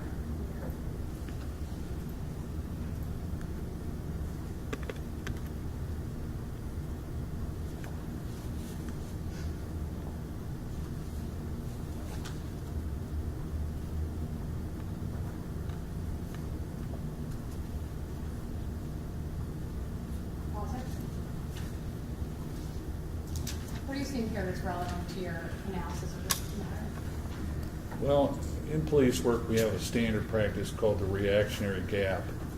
The understanding is that when subjects get close range to you, within touching distance, that they can assault you before you can react and respond. So what we see here is the violator taking steps into the officer as he steps out, and not just pivoting or turning away from the officer. Okay, and is that, how would you categorize that in terms of, is that resistance, is it? Objection. Oh. I think that in law enforcement we have these things called warning signs, danger signs, pre-attack postures, etc. All those things are nonverbals that an officer has to consider when dealing with someone. Sometimes a person can smile at an officer, close the distance, and punch the officer. So we have to, they could say something that's not congruent with their body language. So we have to pay attention to the body language. At this point, the subject moving into an officer is obviously cause for concern, especially when you're trying to get them handcuffed if you place them under arrest. Do you recall what's being said at this time between by the driver and passenger? Very hard to hear because there's this pinging in the background. What I understand from he was watching the videotape of the interview with Mr. Hubbard, is that at some point he was trying to.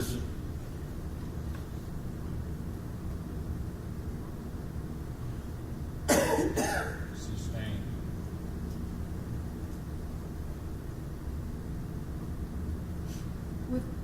Without referencing a specific source, what information did you rely on in making your opinion?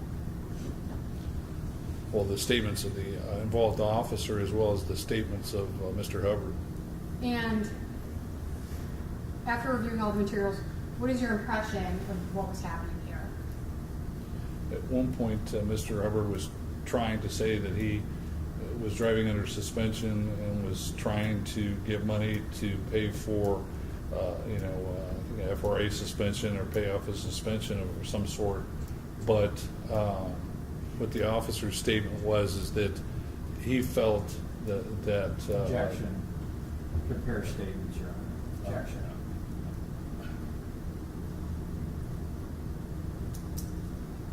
The officers testified, and so is Mr. Hubbard. You may proceed. that the officers, Amiott, perceived this movement into him as an aggressive movement, shoulder bump or something like that nature. Objection. He wasn't here for his testimony. Objection. Well, the jury has heard that. You may proceed.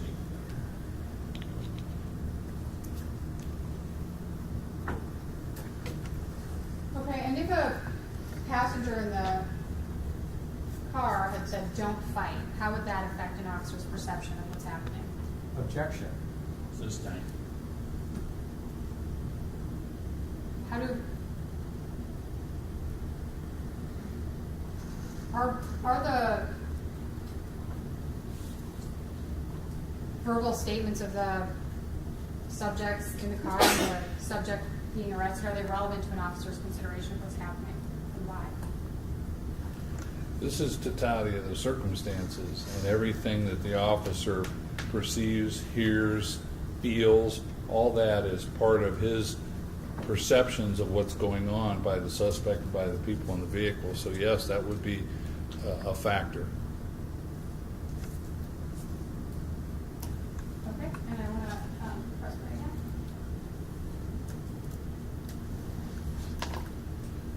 If you could pause. Pause it. This movement,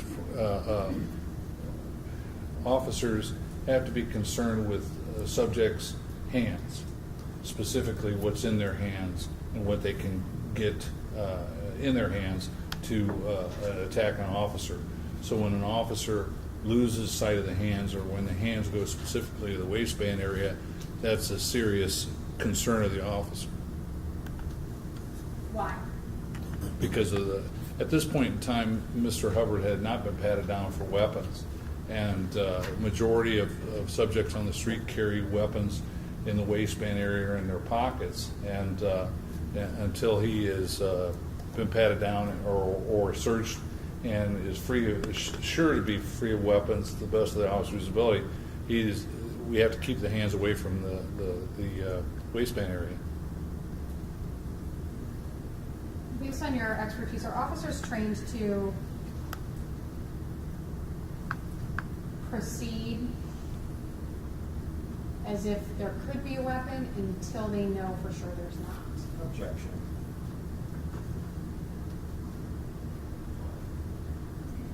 Can you read the question again, please? Based on your expertise, are officers trained to proceed as if there could be a weapon, even if they are not sure there is not? Overruled.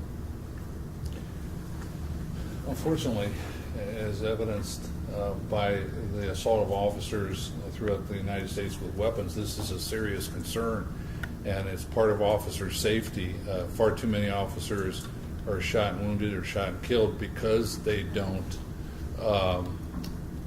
think about the presence of weapons and keep the suspect's hands away from those areas on the body that are commonly used to secrete weapons. Mr. Davis, what was the question? the question was, is officers proceed as, along the lines of whether there's a weapon present? And your answer is? Yes. Okay. Thank you. Now, does any of Mr. Hubbard's conduct at this point give rise to the use of force Objection. based on your training, experience, and expertise? Objection. It's an opinion on reasonableness, Your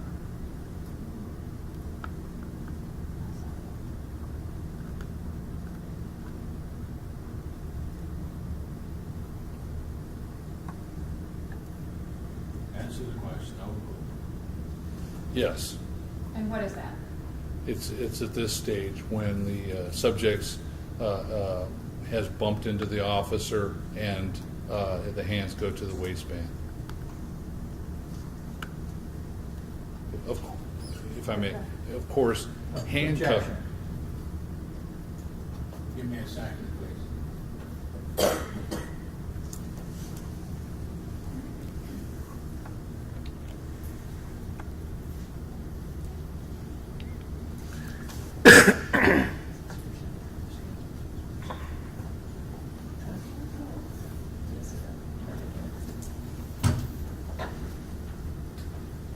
What was the question? I'm sorry, I was getting something else done. Judge, there wasn't a question, he was just adding. He wanted to add something to the last question. Sustained then, he's added. Your Next Honor. question. Beg pardon? I move to strike the hand moving to the waistband. There's no evidence of that. No witnesses has ever testified to that. Move to Sustained. strike it. Your motion is sustained, it'll be stricken, please disregard. Next question. He's testifying to his observations, Judge. Next question. Did you observe a hand move toward a waistband? I saw a hand, specifically I believe it was the left hand, come over and go towards the front center of Mr. Hubbard's body.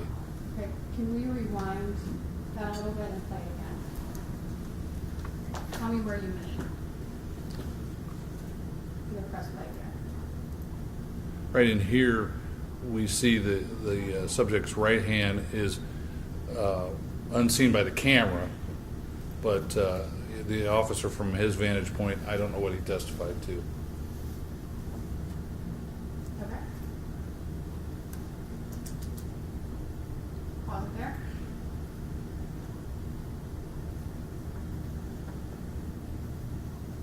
Is the grabbing the frame of the car considered resistance based on your expertise? Objection. Overruled. Yes, this would be more than passive resistance. This would be active, what they call defensive resistance, grabbing a hold of something similar to the steering wheel that I talked about earlier. Okay. Now, in this case, we could pause it. This is a grappling situation. The problem with attempting any type of use of force by an officer is with the movement of the subject. Very hard to... Objection. There's no question. She had asked him to review the tape and pause it, asked him to pause it to in reviewing the tape to give his thought and opinion. You may proceed. It's very hard for an officer to deliver any type of strike or kick when the officer's moving and the subject's moving, or both. So in this case, we see kind of this grappling dance, if you will, but it's very hard to take somebody down, grab a hold of them.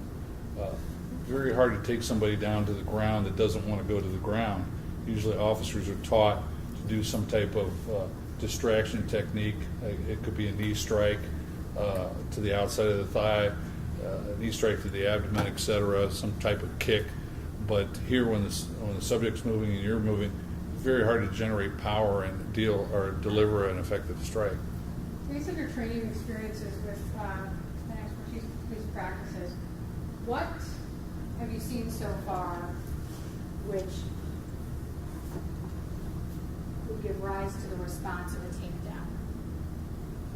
But once Mr. Hubbard moves away from the via the doorway and begins to back up, then it is standard practice in law enforcement to take the person down to the ground, to ground them, to control them. You want to take their base away, take their mobility away, then you can control them and handcuff them.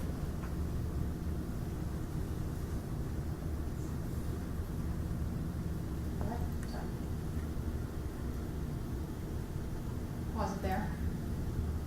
Here we did see an attempt by Mr. Hubbard. Sorry, same question. She paused it Okay. and So- questioned. Okay, here, thank you. Yes. Based on your training, experience, and expertise in police practices and use of force, what are you looking at here which is relevant to your assessment of this case? Well, once again, ineffective or attempts at knee strikes that were ineffective because of the movement, and an attempt by Mr. Hubbard to grab the leg of Officer Amiott. What is, I want to raise the same question, but with regard to Officer Gilmer. Well, the taser was introduced in law enforcement a number of years ago, and it has led to taser overdependence or over-reliance. In other words, officers tended to taser a lot. The problem with the taser is that sometimes it's in close confines with two people grappling. Drawing a taser and implementing it is very dangerous. Okay.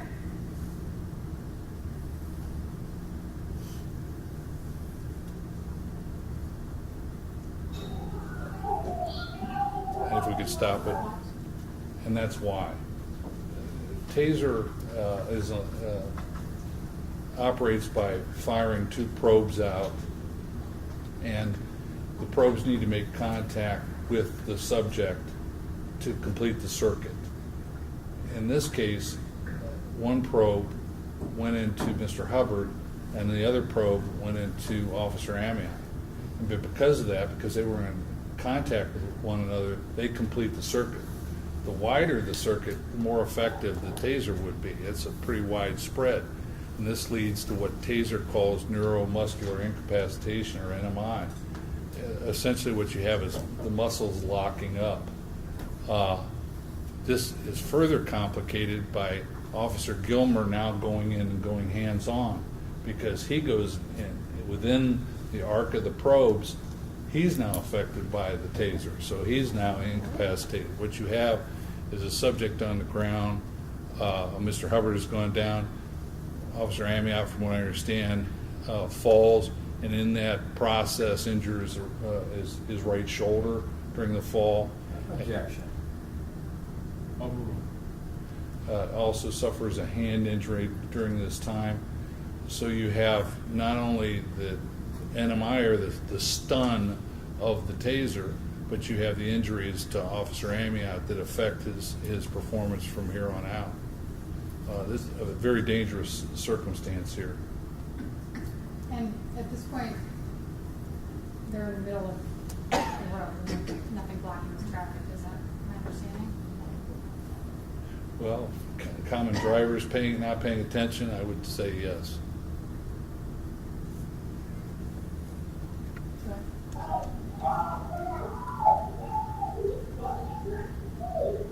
Pause it.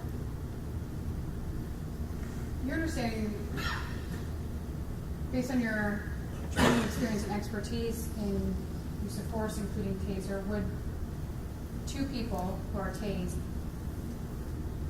by one trigger pull feel effects for the same amount of time? Yeah, if you're within that circuit and the trigger is pulled, the taser is set to cycle for 5 seconds before the trigger has to be pulled again to start it up again. So yes, if you're in that circuit in that 5 seconds, you're feeling the effects of the taser.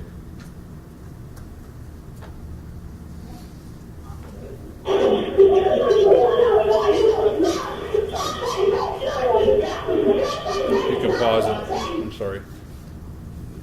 The incident is further complicated now by the passenger, the owner of the vehicle, coming over and now introducing herself into the equation, because the officers have to split their attention between Mr. Hubbard and controlling him and the potential threat of a third party, the is Carabello, I believe, his Right. name. Carvalho Torado. I want to ask you about the series of punches or hand strikes that occurred there. Can you analyze those in the context of your experience, education, expertise, and use of force? Objection. What's the purpose of hand strikes? To control a subject. Next question. And in your view of this scenario, is the subject in control at this point? Objection. Oh, No. What factors are you looking at to make that determination? What's the totality of the circumstances that I reviewed, and that would include the certainly the injuries of Officer Amiott as he fell to the ground, the injury to his shoulder and his hand, certainly the taser incapacitation for 5 seconds, the ongoing resistance offered by Mr. Hubbard. All those things are factored in, and we also have a question of tools and targets.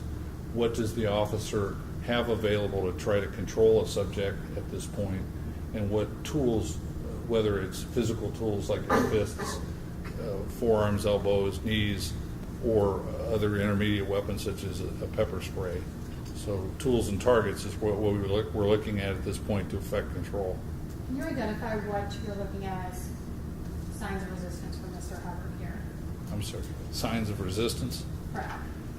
What we see is, although in a supine or face-up position, Mr. Hubbard is shifting his weight to the sides, and we also see his legs come up, knees come up. He's pushing with his legs and kicking with his legs. Okay, and do you agree with me that punches are, in the view of the public,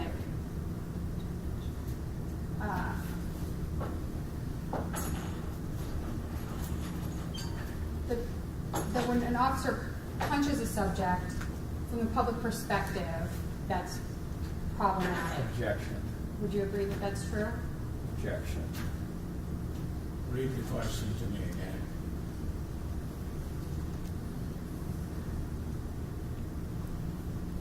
Would you agree that when an officer punches, in view of the public, the officer punches a subject from the public perspective, that's problematic? Sustained.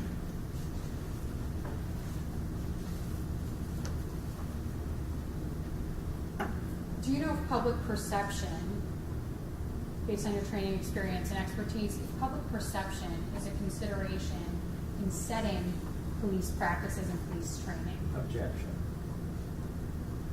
Oh, cool. Yes or no? Yes. Why is that, if you know? Objection. Answer the question if you can. The public oftentimes does not understand police use of force. They don't understand the legal standards for police use of force. And in that, all police use of force can look bad, even when it's, you have an actively fighting subject who an officer is trying to control. That doesn't look good. On that, I'm going to sustain the objection. Strike it and disregard. Next question.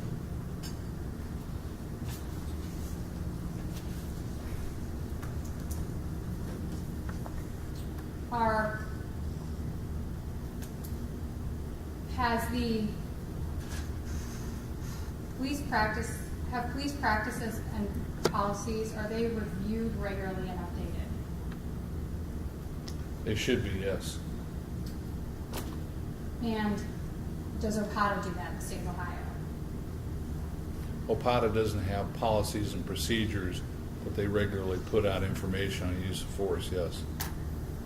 And without regard to public perception, strikes, hand strikes, foot strikes have remained a part of use of force best practices for police, have they not?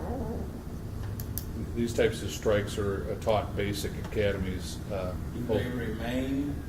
What was the question? the question is, was. Do they remain a part of best practice? I think, something to that Yes. effect. Yes, Your Honor, yes. Thank you.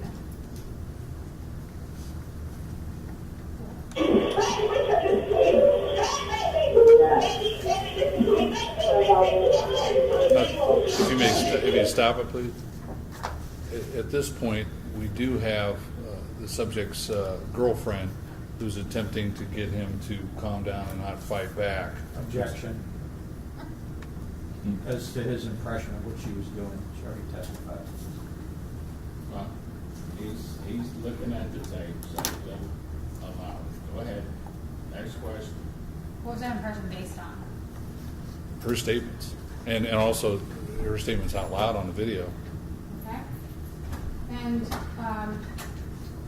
what are your impressions of important considerations as an expert educator with experience in police use of force and police use of force analysis in the last couple of seconds of frames? Well, as time goes on in a resisting, energy depletes. Majority of police uses of force are anaerobic in nature. In other words, they're like a sprint. As a resisting goes on, officer begins to tire. After about 10 to 15 seconds, the way the body works is that you lose about 25% of your energy stores. So time and fatigue is a factor here. And what level of force are you recognizing, and what level of resistance are you recognizing at this point? Well, the stuns are vertical stuns, still taught in Opata Basic Academy, in which stunning the person on the ground, attempting to stop the resistance. Objection. Overruled. Go ahead. Sorry if I could interrupt you. At first, when you said stuns, I was thinking taser. My mistake. So I just want to clarify in case anyone else had that confusion. When you say stuns, what are you referring to? There are different type of techniques taught in the Basic Academy. There's a horizontal stun, pushing or slamming a person up against the wall to stun them, or a vertical stun, the same thing on the ground. So we're seeing that vertical stun on the ground. What is how would you categorize the level of resistance where Hubbard appears to have his arms locked around Amiott for? Objection. If that's what you view.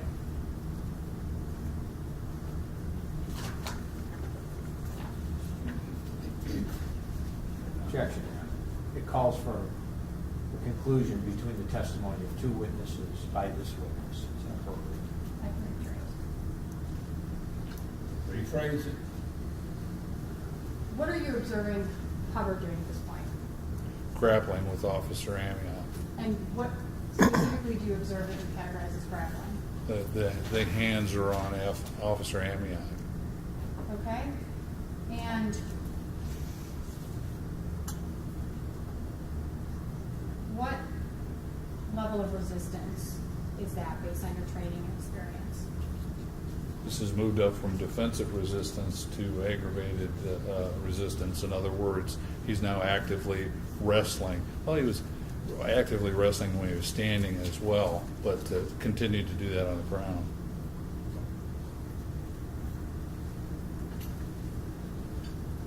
I want to go back to where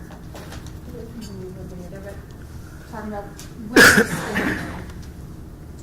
How can you tell the difference between whether he's, if you can, actively resisting or whether he's just being pushed?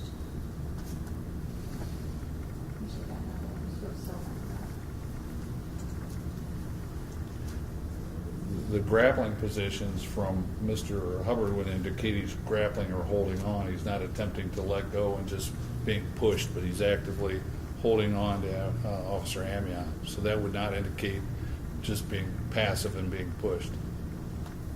And would you anticipate that whoever is opposite Mr. Hubbard would also feel that resistance? I'm sorry, can you rephrase? Would you anticipate that whoever's, you have two people grappling, that in this case, Officer Amiott, but whoever's on the opposite side of that grappling would feel that resistance physically. Certainly, if you're in close proximity, you know, it's the push, the pull, that you would feel that. And so if you weren't resisting based on your training, experience, and expertise in use of force, and an officer tried to effect a takedown, what would you expect to see? Of the person being taken to the ground, if they offered no resistance. Right where they are. Yes. You can go back for a word.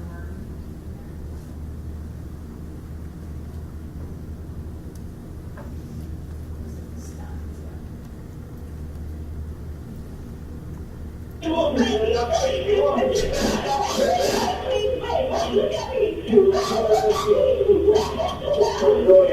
could pause it.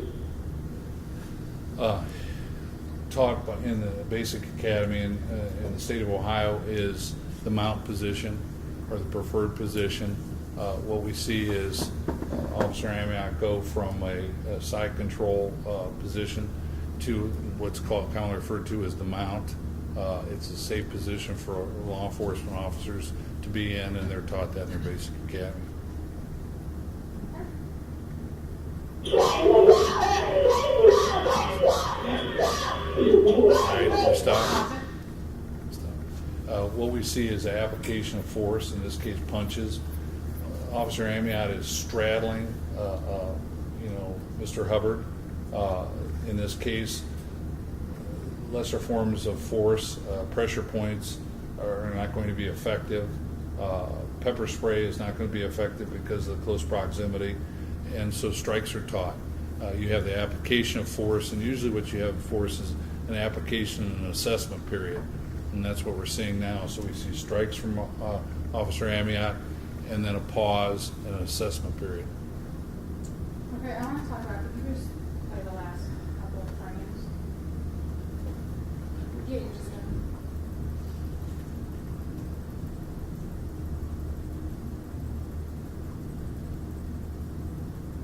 Okay, now go forward.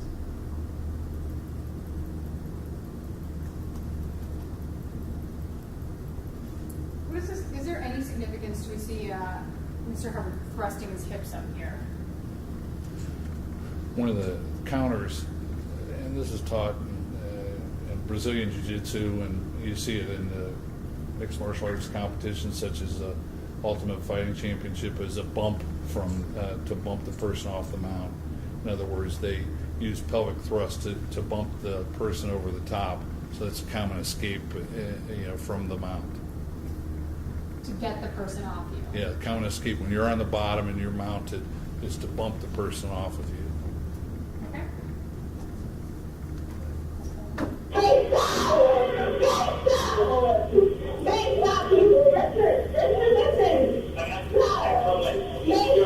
If you could pause here. Now, at this point in time, with Mr. Hubbard's legs down on the ground, he's in a supine or face-up position. Officer Amiott, Officer Gilmore have to get him handcuffed. We can see enough gap in between Officer Amiott and Mr. Hubbard that Mr. Hubbard could roll over if he had wanted to. He could roll over on his face. Objection. Overrule. Can you ask him to get down, Judge? Sure. Can you identify May I approach where the, you're pointing when you refer to that gap?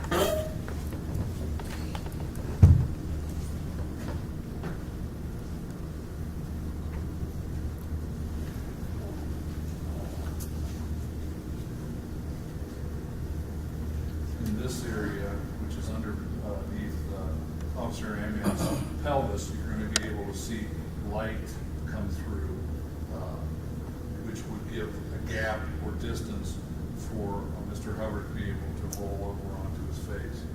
Is there any significance to the fact that his hips are significantly higher than his head? I'm sorry, can you rephrase? Is there any significance to the fact that Officer Amiott's hips are higher than his head? Well, that would indicate that he's pushed up, it doesn't have his full weight on Officer Amiott or Mr. Hubbard, but also we have a vest carrier, so that may be part of that gap caused by the officer's body.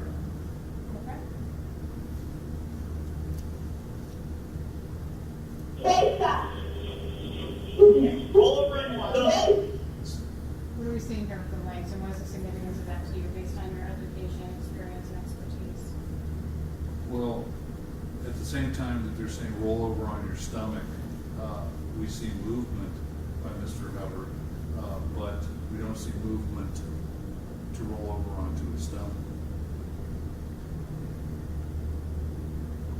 Stop! What they're doing.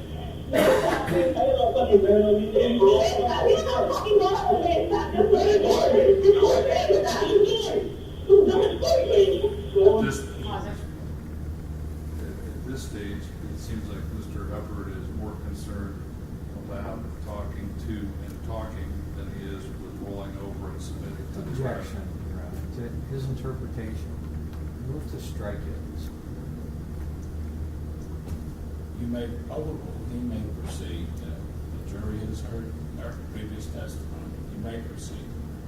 Does the fact that someone is motivated to videotape the use of force indicate an intention to cease? Objection. Sustain. Move on, counsel. Away from that question. Move on.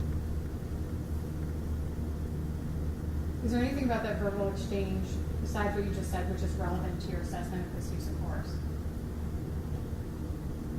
No.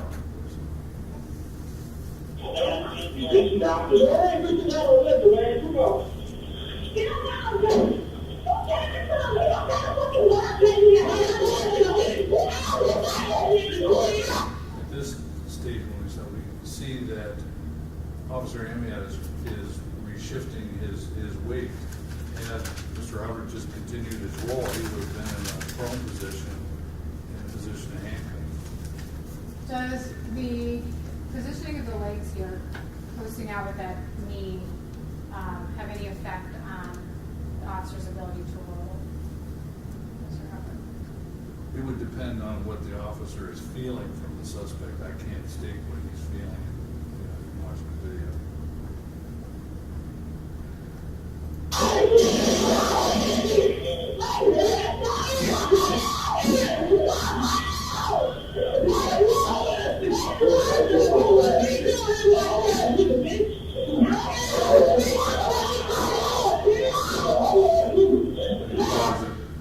Once again, application of force and a pause and an assessment. At this stage in the game, you know, we have fatigue setting in, we have injuries, Officer Amiott's shoulder and hand, and yet Mr. Hubbard is not rolling onto his belly to submit to handcuffing. So we have an application of force, strikes again, and an assessment period.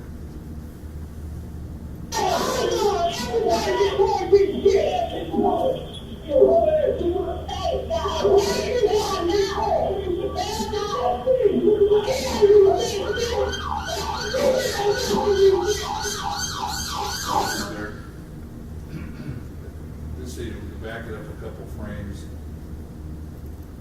You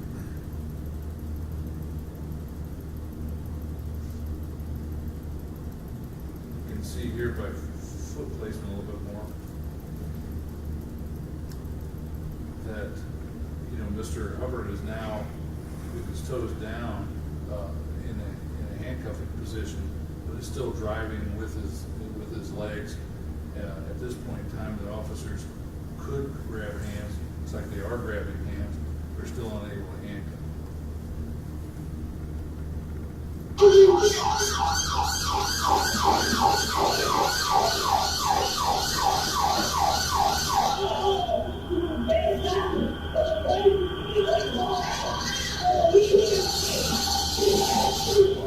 And then the third officer arrives, and with the third officer, they are finally able to get Mr. Hubbard handcuffed. You may be careful. Do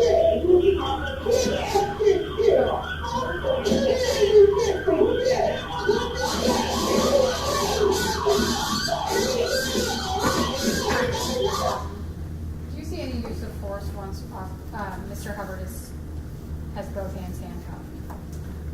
I see strengthening maneuvers, but no striking techniques. In other words, once Mr. Hubbard rolls onto his stomach, the officers are using power, strength to facilitate the handcuffing, they're no longer striking, and that continues on through when both handcuffs are applied. Thank you. Thank you.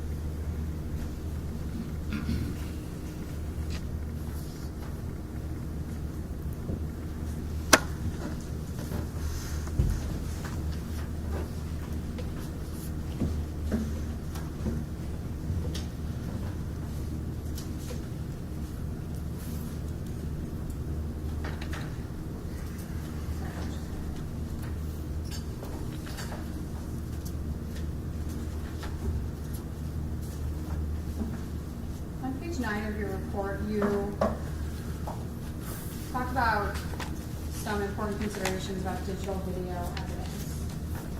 Obviously, without reading your report, can you talk about what those considerations are and why they're relevant to all use of force analysis?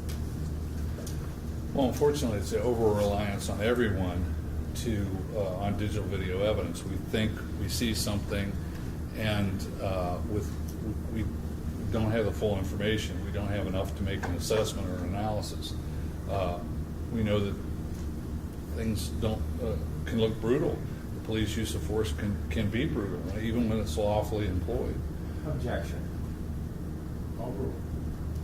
So it's the over-reliance on video in the assessment and analyses of use of force. There are other things, compression,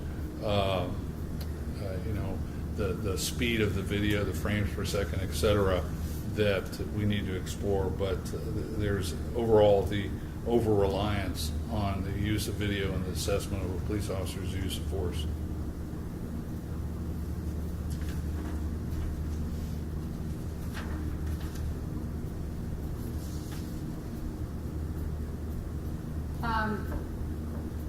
On page 10, you list 10 limitations of cameras. Can you discuss what those are? Well, specifically with body-worn cameras, they're usually about 18 inches below an officer's line of sight. In this case, we don't even have that. We have a dashboard-mounted camera that's substantially back from and at a fixed position, so it does not see what the officer's eyes are seeing. Because of the limitations of video, it doesn't feel. Video can't feel tension in the suspect's body, can't feel resistance. Depending on the angle, some action may be missed as well.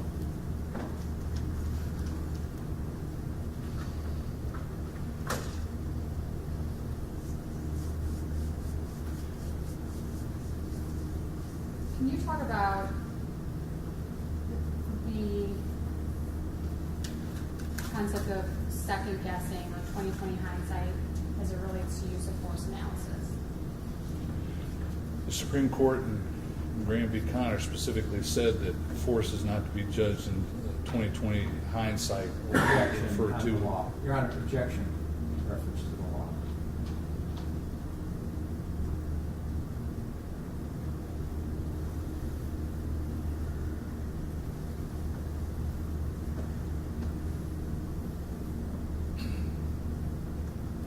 Why don't you give us your answer without reference to the law, sir? Force is to be judged at the moment that it occurs, not based on hindsight. In other words, the question is, would a reasonably prudent and well-trained officer in exactly the same circumstance have used that amount of force? And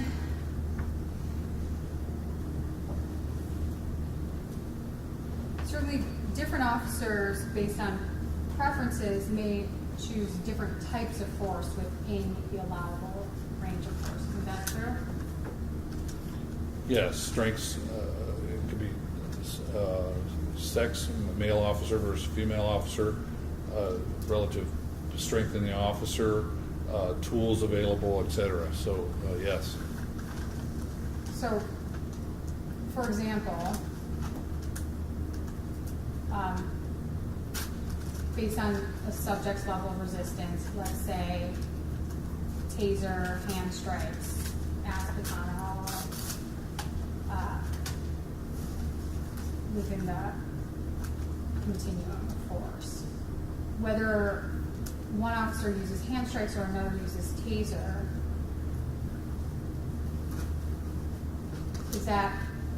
how is that relevant to the consideration of what should be used? Does the officer have to use the least resistance or the most prudent tool when choosing force in the heat of the moment?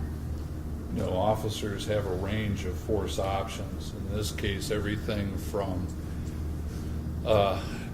verbal control. Of course, that never stops at all. Throughout encounters, we attempt to verbalize and get the suspect to comply with our verbal orders through pressure points, stimulating, nerve pressure points on the head and the neck. Pepper spray, as you said, taser. We can fire the taser. You can take the head or the probes off and do what they call a drive stun. Doesn't tend to be very effective. You can use a baton for different type of what they would call come-alongs. You could try to get a joint lock on there. There's a variety of different options. So officers have a range of force options and are not required to use the minimal amount of force necessary, only a reasonable amount of force.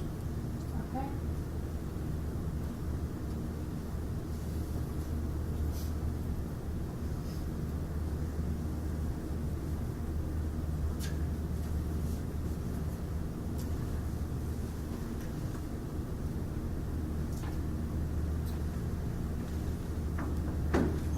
It seems like an officer's use of force is not, the definition is not very precise.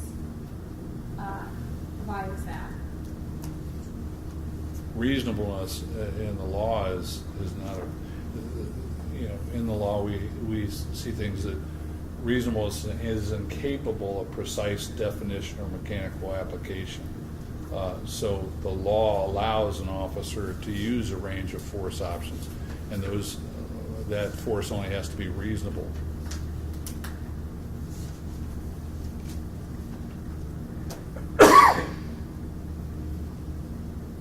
At any point prior to the securing of both handcuffs, did you see anything to evidence which is relevant to in your analysis that would suggest that Mr. Hubbard had stopped resisting? Objection. Overruled. I see ebbs and flows, but I don't see compliance to a handcuffing position until he's finally handcuffed.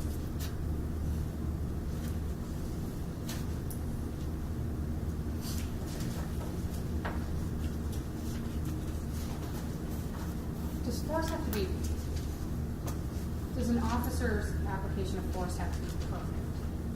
Objection. I didn't hear the last statement. Does it have to be what? Perfect. Objection.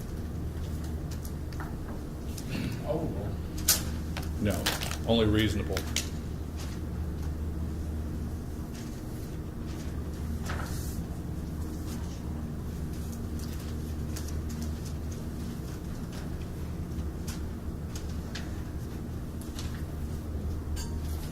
Based upon your analysis, in light of your training, experience, and expertise,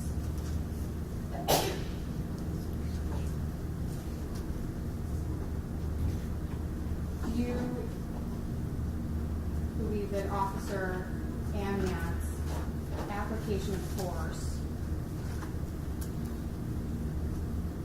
was appropriately applied in response to the resistance Objection. of Hubbard? Please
on your training, experience, and expertise, and your analysis of all the materials in this case, your analysis of police policy, what is your opinion with regard to whether Officer Amiott's conduct was within police policy and best practices? Objection. Within police policies, you can answer. Within police policies.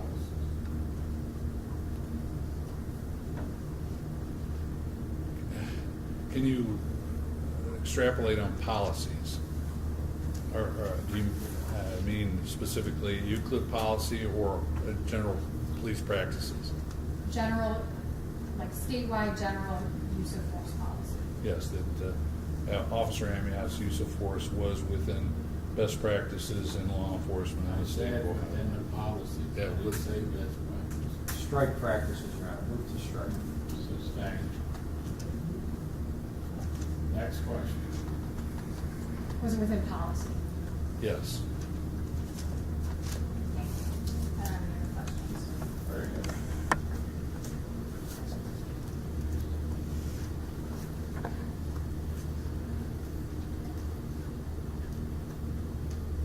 Sorry.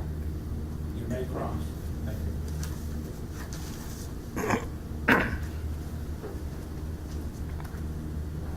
Good afternoon, Mr. Davis. Good afternoon. Mr. Davis, we'll probably agree, won't we,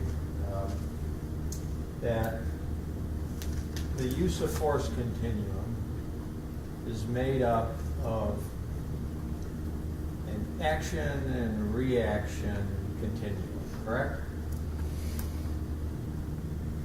You use the phrase continuum, so I would disagree with the use of the word continuum as applied to use of force by law enforcement officers. When I say, no, it's right there. Have you heard the term use of force continuum? I'm sure you have. Yes, it's no longer used in the state of Ohio. Since when? By Opata a number of years ago. Define a number. Like how many? 10 years. 10 years ago? Or 10 years or more. So you're saying in the state of Ohio for the last 10 years, since approximately 2012, Ohio doesn't use the use of force continuum? Correct. It's no longer in the basic academy curriculum in the state of Ohio. Okay. What has replaced it? Graham versus Connor. Okay. So it's your testimony that Graham versus Connor since 2012 governs all police use of force cases in the state of Ohio? No, you have Tennessee versus Garner, and you have the State v. White, but State v. White is not in the basic academy curriculum. It will be, but it is not at this point. All right, is it true that State v. Garner that State v. Garner deals with deadly use of force? Is it true that Tennessee v. Gardner deals with the use of deadly force? Yes, the use of deadly force specifically in fleeing felons, correct. Okay. And Graham versus Connor applies to non-deadly force cases, correct? Both deadly and non-deadly. Okay. And we have here a non-deadly use of force case, correct? That's correct. So we agree that Graham versus Connor applies to this case, correct? Yes. And do we agree that Graham versus Connor basically says that the use of force that's applied by the police officer must be reasonable based upon an objective police officer standard, considering all the facts and circumstances, correct? Yes. And do we agree that that question is a jury question in the state of Ohio? Do you agree with that? In addition to what's taught to law enforcement officers, or I'm not sure. Do you know, let me ask you this. Let me ask you this. Do you know if in the state of Ohio, in a jury trial, the question as to the objective reasonableness of the use of force by a police officer in a non-deadly force case is a question for the jury? Objection. Sustained. me approach? You can.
Ladies and gentlemen, please realize that these questions that are being asked of witnesses is evidence, but then you as jurors will ultimately determine what the facts really are in this case. You may proceed. Next question. Mr. Davis, in your long law enforcement career, have you been a road patrol officer? Yes, for 2 different agencies. Which agencies? Summit County Sheriff's Department and the City of Akron Police Department.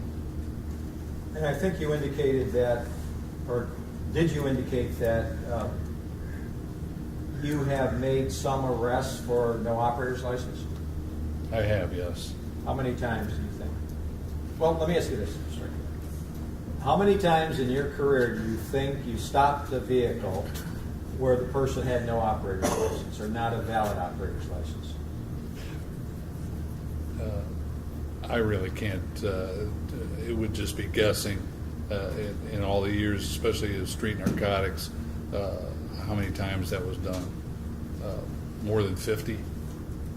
Probably more than a couple of hundred, right? Counselor, I don't know. I wouldn't hazard a guess.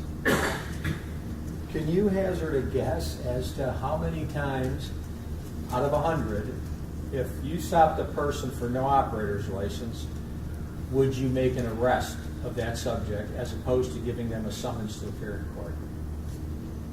Well, at the point that they have no OL on person, even though you give them a summons later on, you're still arresting them at that point. You just don't take them into custody. Okay, so if I understand correctly, you're indicating that if you did stop someone for no OL, no operator's license, and you gave them a citation, you wouldn't take them into custody to the jail, right? Early in my career, we had the ability. Answer the question.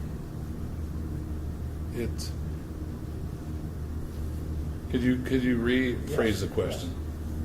Is no operator's license, is the offense of no operator's license an offense that you would normally arrest a person for and take them to jail, or that you would normally give them a citation and let them appear in court? You can arrest. My question is... But it depends on whether you could get that person into jail nowadays. That's my point, is that... That's not the question. Listen to the question and answer the question. The question is, throughout your law enforcement career, when you have come across a person that you've determined had no operator's license, not a valid operator's license, would you more often take them into jail, take them into custody, bring them into jail, and make them post a bond, or would you more often give them a traffic ticket and let them appear in court? Most often give them a citation. Give them a traffic ticket and let them Correct. appear in court, right? Correct.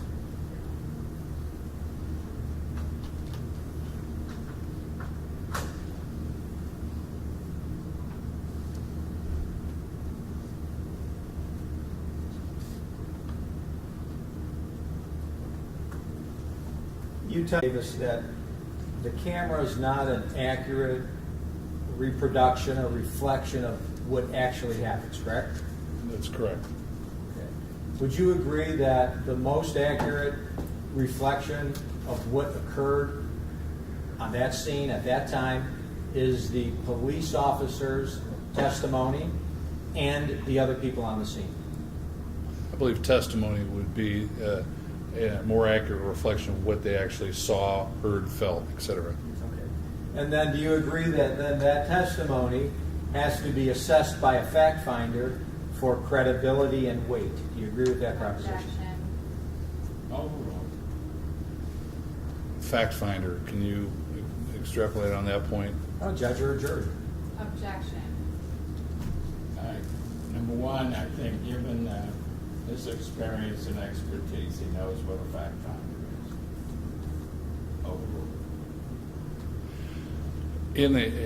In terms of probable cause, yes. And what about in terms of just anything that the people testified to? Doesn't that have to be weighed by the judge or the jury?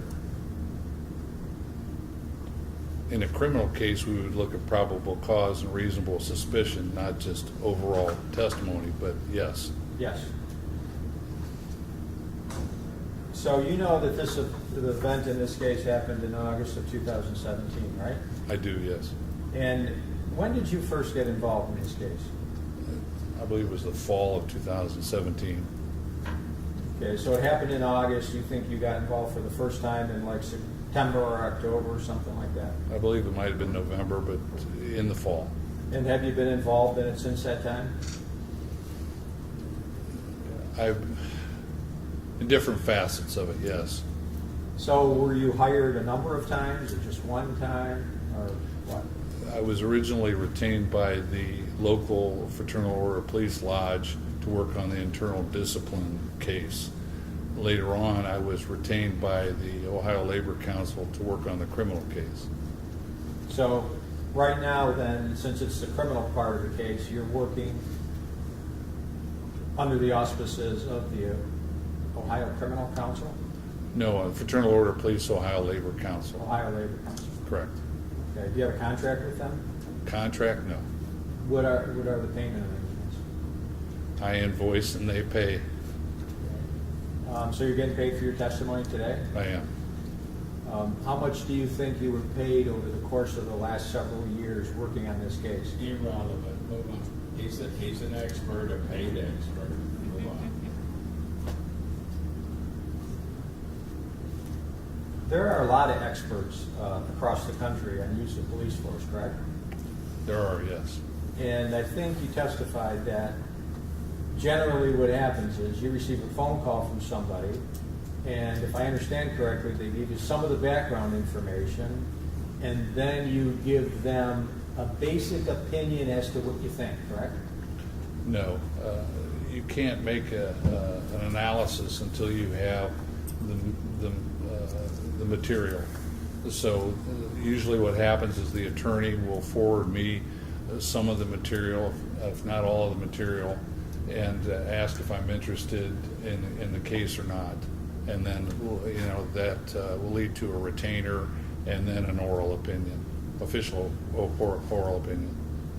So at the time that the person calls you, the attorney calls you, you know if they're a prosecuting attorney or a defense attorney, correct? Yes. And then if you indicate to them that you're going to give a favorable, let's say it's a defense lawyer that contacts you. If you indicate to the defense lawyer that you're going to give a favorable defense-oriented opinion based on whatever you review, then you tell them that, right? Not until I've been retained, no. The attorney explains what the case is about, asks if I'm interested in the case or willing to take the case based on time. Then I'm retained. Once I'm retained, I review the material and give an oral opinion, but that oral opinion is not guaranteed to be what the attorney, prosecutor, or defense attorney want it to be.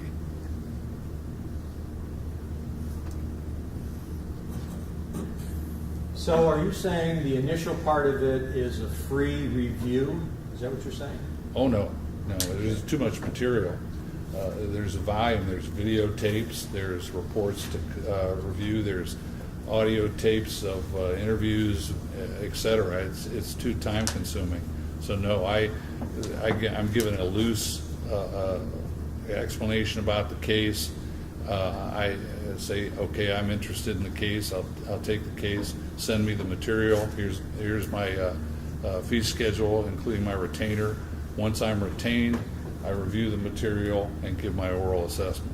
Okay.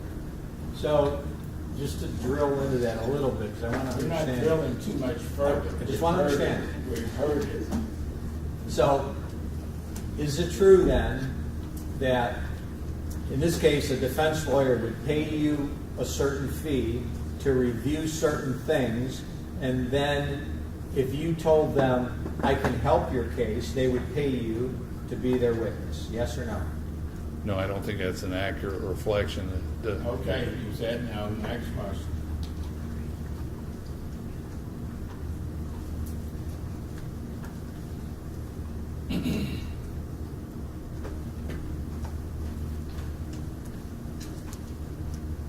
Did you hear any of the testimony in this case? No. There was a separation of witnesses, so no. Have you ever testified as an expert where you listened to testimony of witnesses? In different states, in Virginia, I was involved in a case where they don't have a separation of witnesses, and I was allowed to sit in the courtroom. So, do you agree that the people that are most qualified to talk about the facts of this case are the people that were there at the time? Objection. Overruled. I think those are your fact-based witnesses, yes. Yes. And you weren't there at the time, correct? No. So you can't testify as to any personal knowledge concerning any of the events that transpired, correct? That's correct. In fact, the best you can do is look at a video that you admit isn't the best depiction of what occurred, correct? In conjunction with examining the totality of circumstances, correct. And what would you examine besides that? Besides the video? You went through the video in this case on direct examination, correct? I did, yes. You admit that that's not the best representation of what occurred, correct? Correct. And you weren't there at the time, correct? Correct. And you do admit that the best representation of what occurred is the testimony from the people that were there, correct? Well, their statements, and their statements were gathered during the investigation, and I did review statements from both the involved officers as well as Mr. Hubbard and others that were present that day. But you did not, did you, listen to testimony that was examined and cross-examined and challenged, did you? No, it just... That was an answer. Move on. Move on.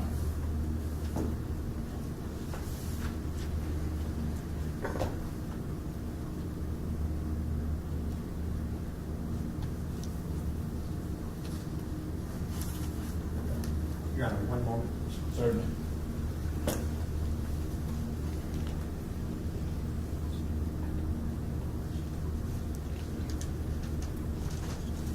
Nothing further. Thank you. Redirect, you're finished.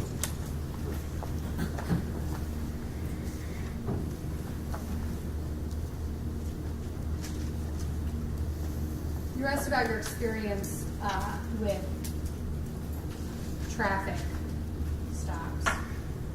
How many times, or how regular would it be that you let an unlicensed driver to back in a car and drive it? Never. And wouldn't you agree you were retained and offered an opinion years before this case was charged or came to trial? Years before, yes. And did you review interviews which were audio and video recorded of Officer Amiott, Yes. Officer Brito, Yes. Officer Pavko? No, statements, not audio. Okay. What about Officer Gilmer? Written statements. Yolamar Tirado Carabello. Trying to recall if that was an audio tape or not. I think it was audio tape. I can't recall. Richard Hubbard. Yes. Audio and video. Videotape. Videotape. Have you ever once changed your opinion at the request of someone who's hired you? No. Would you ever? No. For any amount of money? No. Anything further of this witness? No. Questions by the jury?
Do you all wish to review?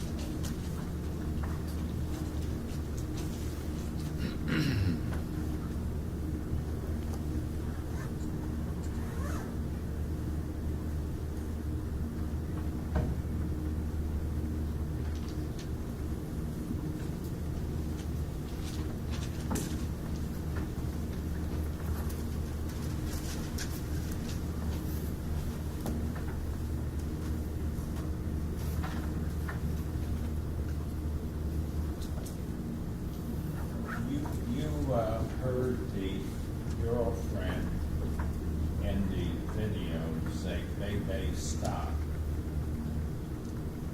Then she was arrested.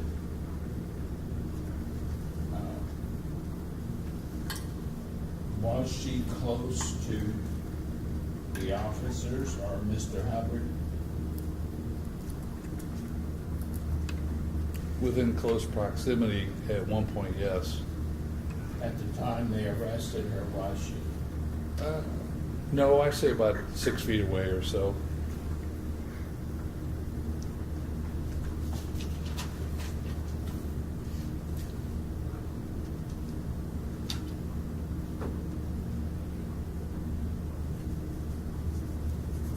I'm going to read this question, see if you understand.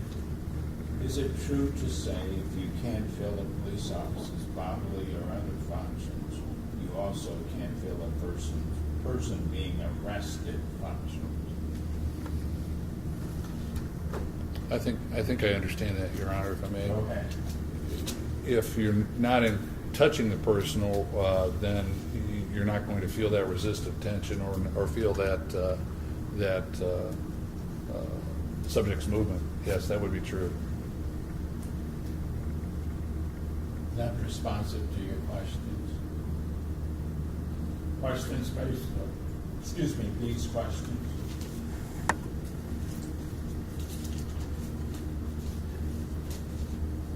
So the logic applies equally.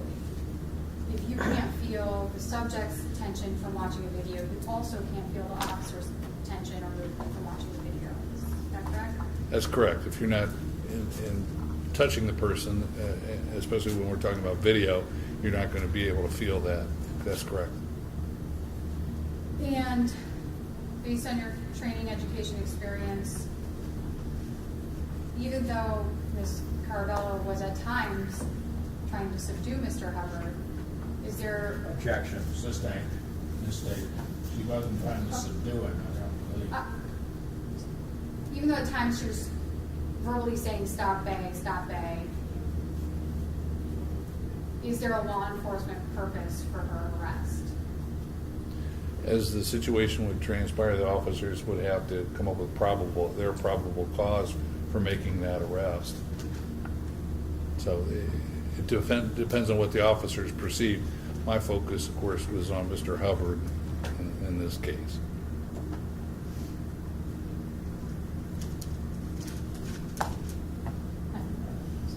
No.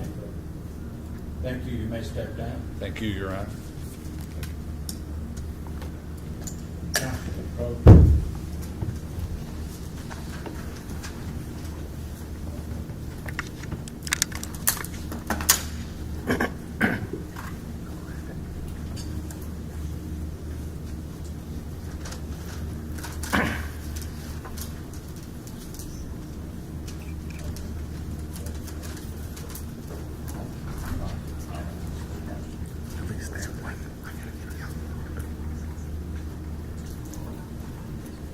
Go ahead and do that.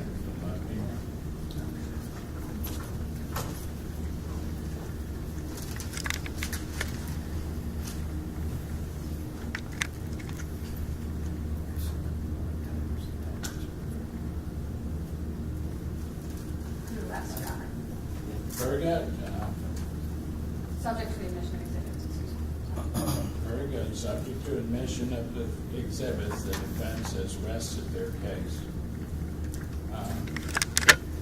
If the defense presents evidence, we then afford the state the opportunity to present rebuttal evidence. And we do that because they have the burden of proof in their case. So at this time, we will afford the state the opportunity to present rebuttal evidence if they desire to do so. Your Honor, the state will not present rebuttal evidence. Very good.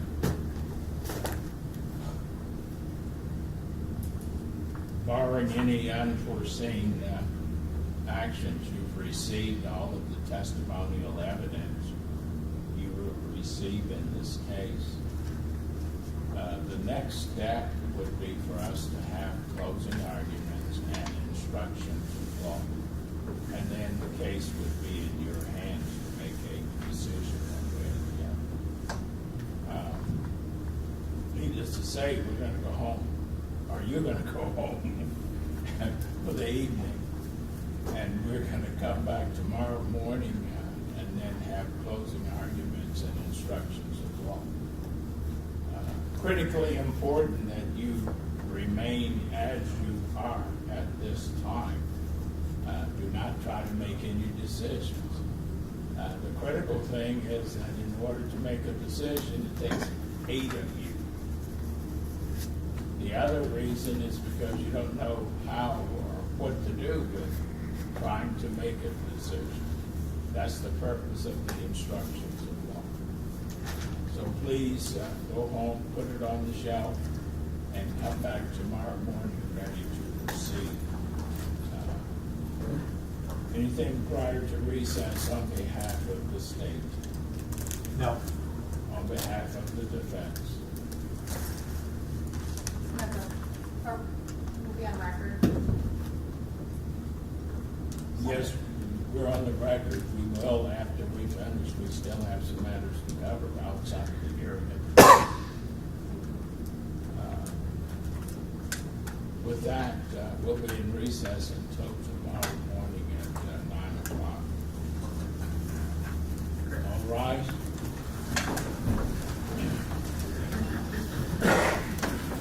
Then,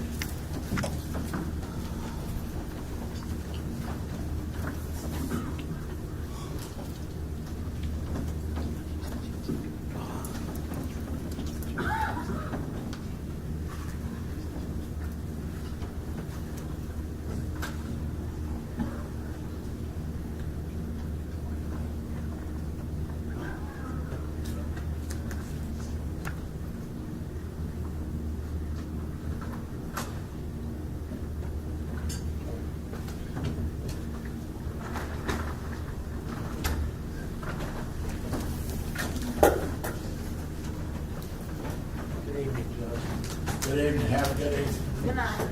Good night.